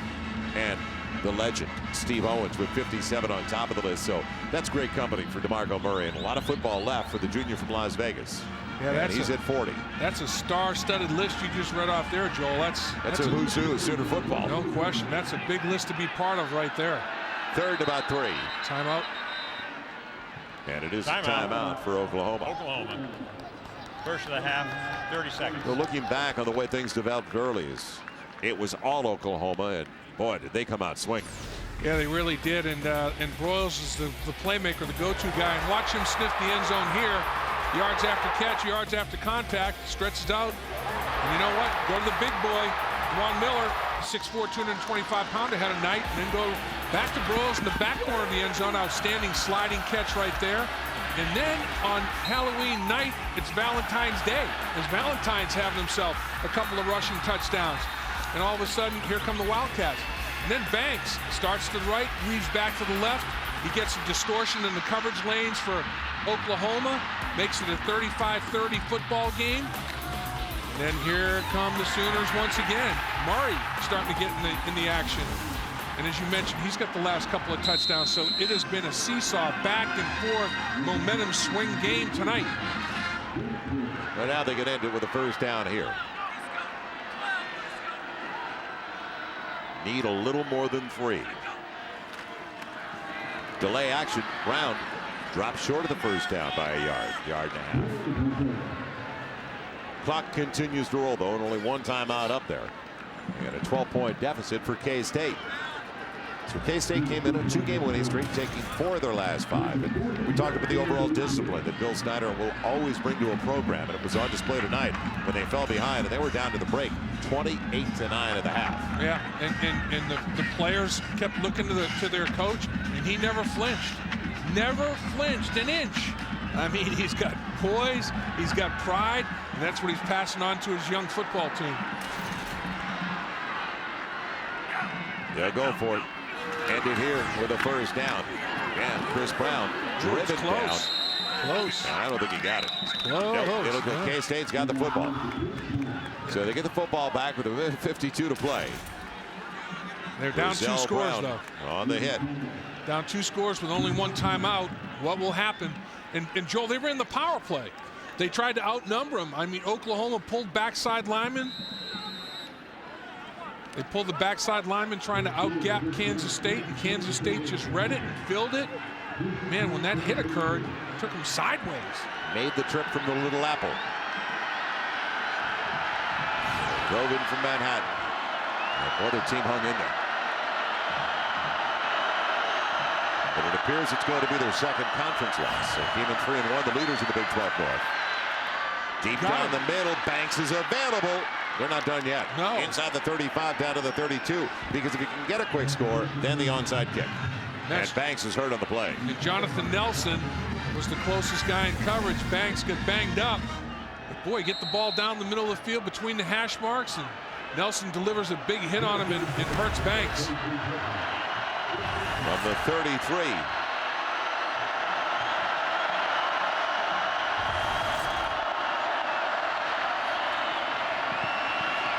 Grant Gregory trying to buy some time. Middle of the field, should have been intercepted off the fingertips of Quentin Carter. And he knows it. He wishes he could have that one back again. On the move, trying to plant and deliver. Ball sails on him a little bit. Route, actually, Mastrud read it one way and he read it the other. Mastrud hooked up to the middle of the football field, and quarterback read it differently, and Gregory just threw the ball down the field, and the closest target was the defensive back, Quentin Carter, and he couldn't hook it. On 2nd and 10, blitz coming. And wide, a little miscommunication there. He was going to Colin Klein, who turned in. He thought he was running an out pattern. There comes Banks. He's back into the game, and they need him. Yeah, and again, no one can question this kid's toughness. Extremely tough. 5'7", 150 pounds. Look at him in the huddle. He's in the land of the Giants. He just a huge playmaker. We've already documented. He's just such a threat in the return game, as a receiver, running the football. He can do it all. 3rd and 10 for Grant Gregory. And a little too tall off the hands of Mastrud. By the way, 34-7 is the score. Texas at Oklahoma State with 4 to play in the 3rd. And that is a surprise to me, because it's always difficult to play in Stillwater.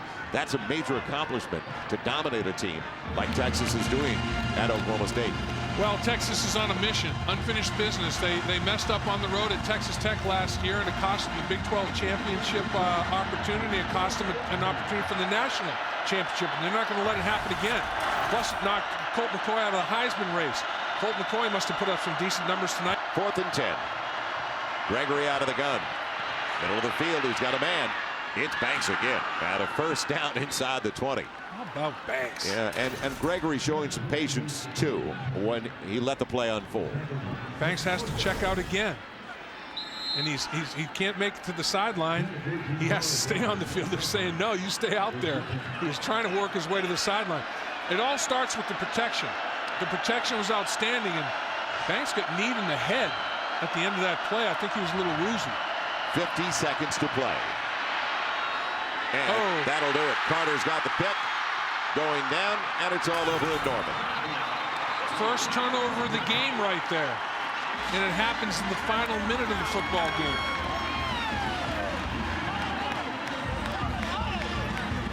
So the Sooners will prevail by 12 with 42 seconds to play.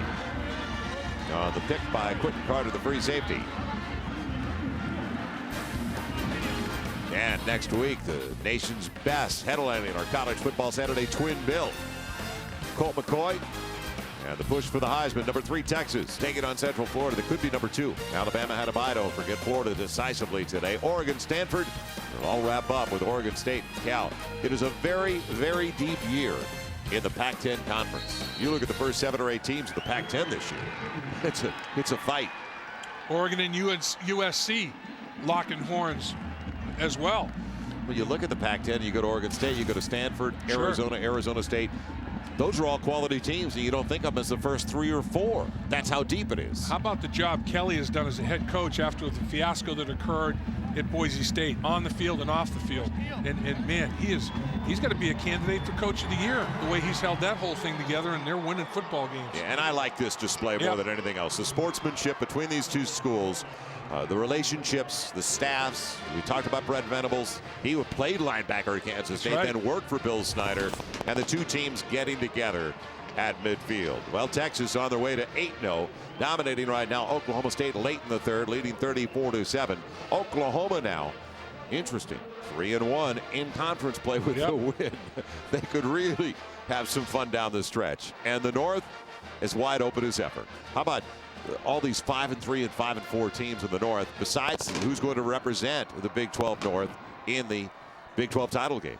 I'll tell you. And Missouri's got 3 coming up, winnable games for them before they see Kansas. Yeah, everybody's in control of their own destiny. Who will take control of it? And 2 great football coaches tonight, Bill Snyder and his protege, Bob Stoops, one of the proteges in his coaching tree. That's a great scene. Downstairs we go. Jim Knox. Okay, thank you, Joel. Coach, congratulations. They made a game out of them in the second half. You got to be pleased with that offense. Put up 42 points and a total of 458 yards. And more than that, answering back. You know, when they stole the momentum and the offense came back a couple of times and answered back, showed a lot of character there for, you know, offensive guys dealing with what we have to come back and answer like they did was really special. What also is special is 28 consecutive home wins. That says a lot about your coaching staff as well as the players. You know, it's the players, our fans, everybody, you know. So it is neat. It's special. This is a great place to play. We had a beautiful night tonight, so feel very fortunate, very blessed to be here. All right, Coach, congratulations on another win. Let's head over here to Ryan Broyles,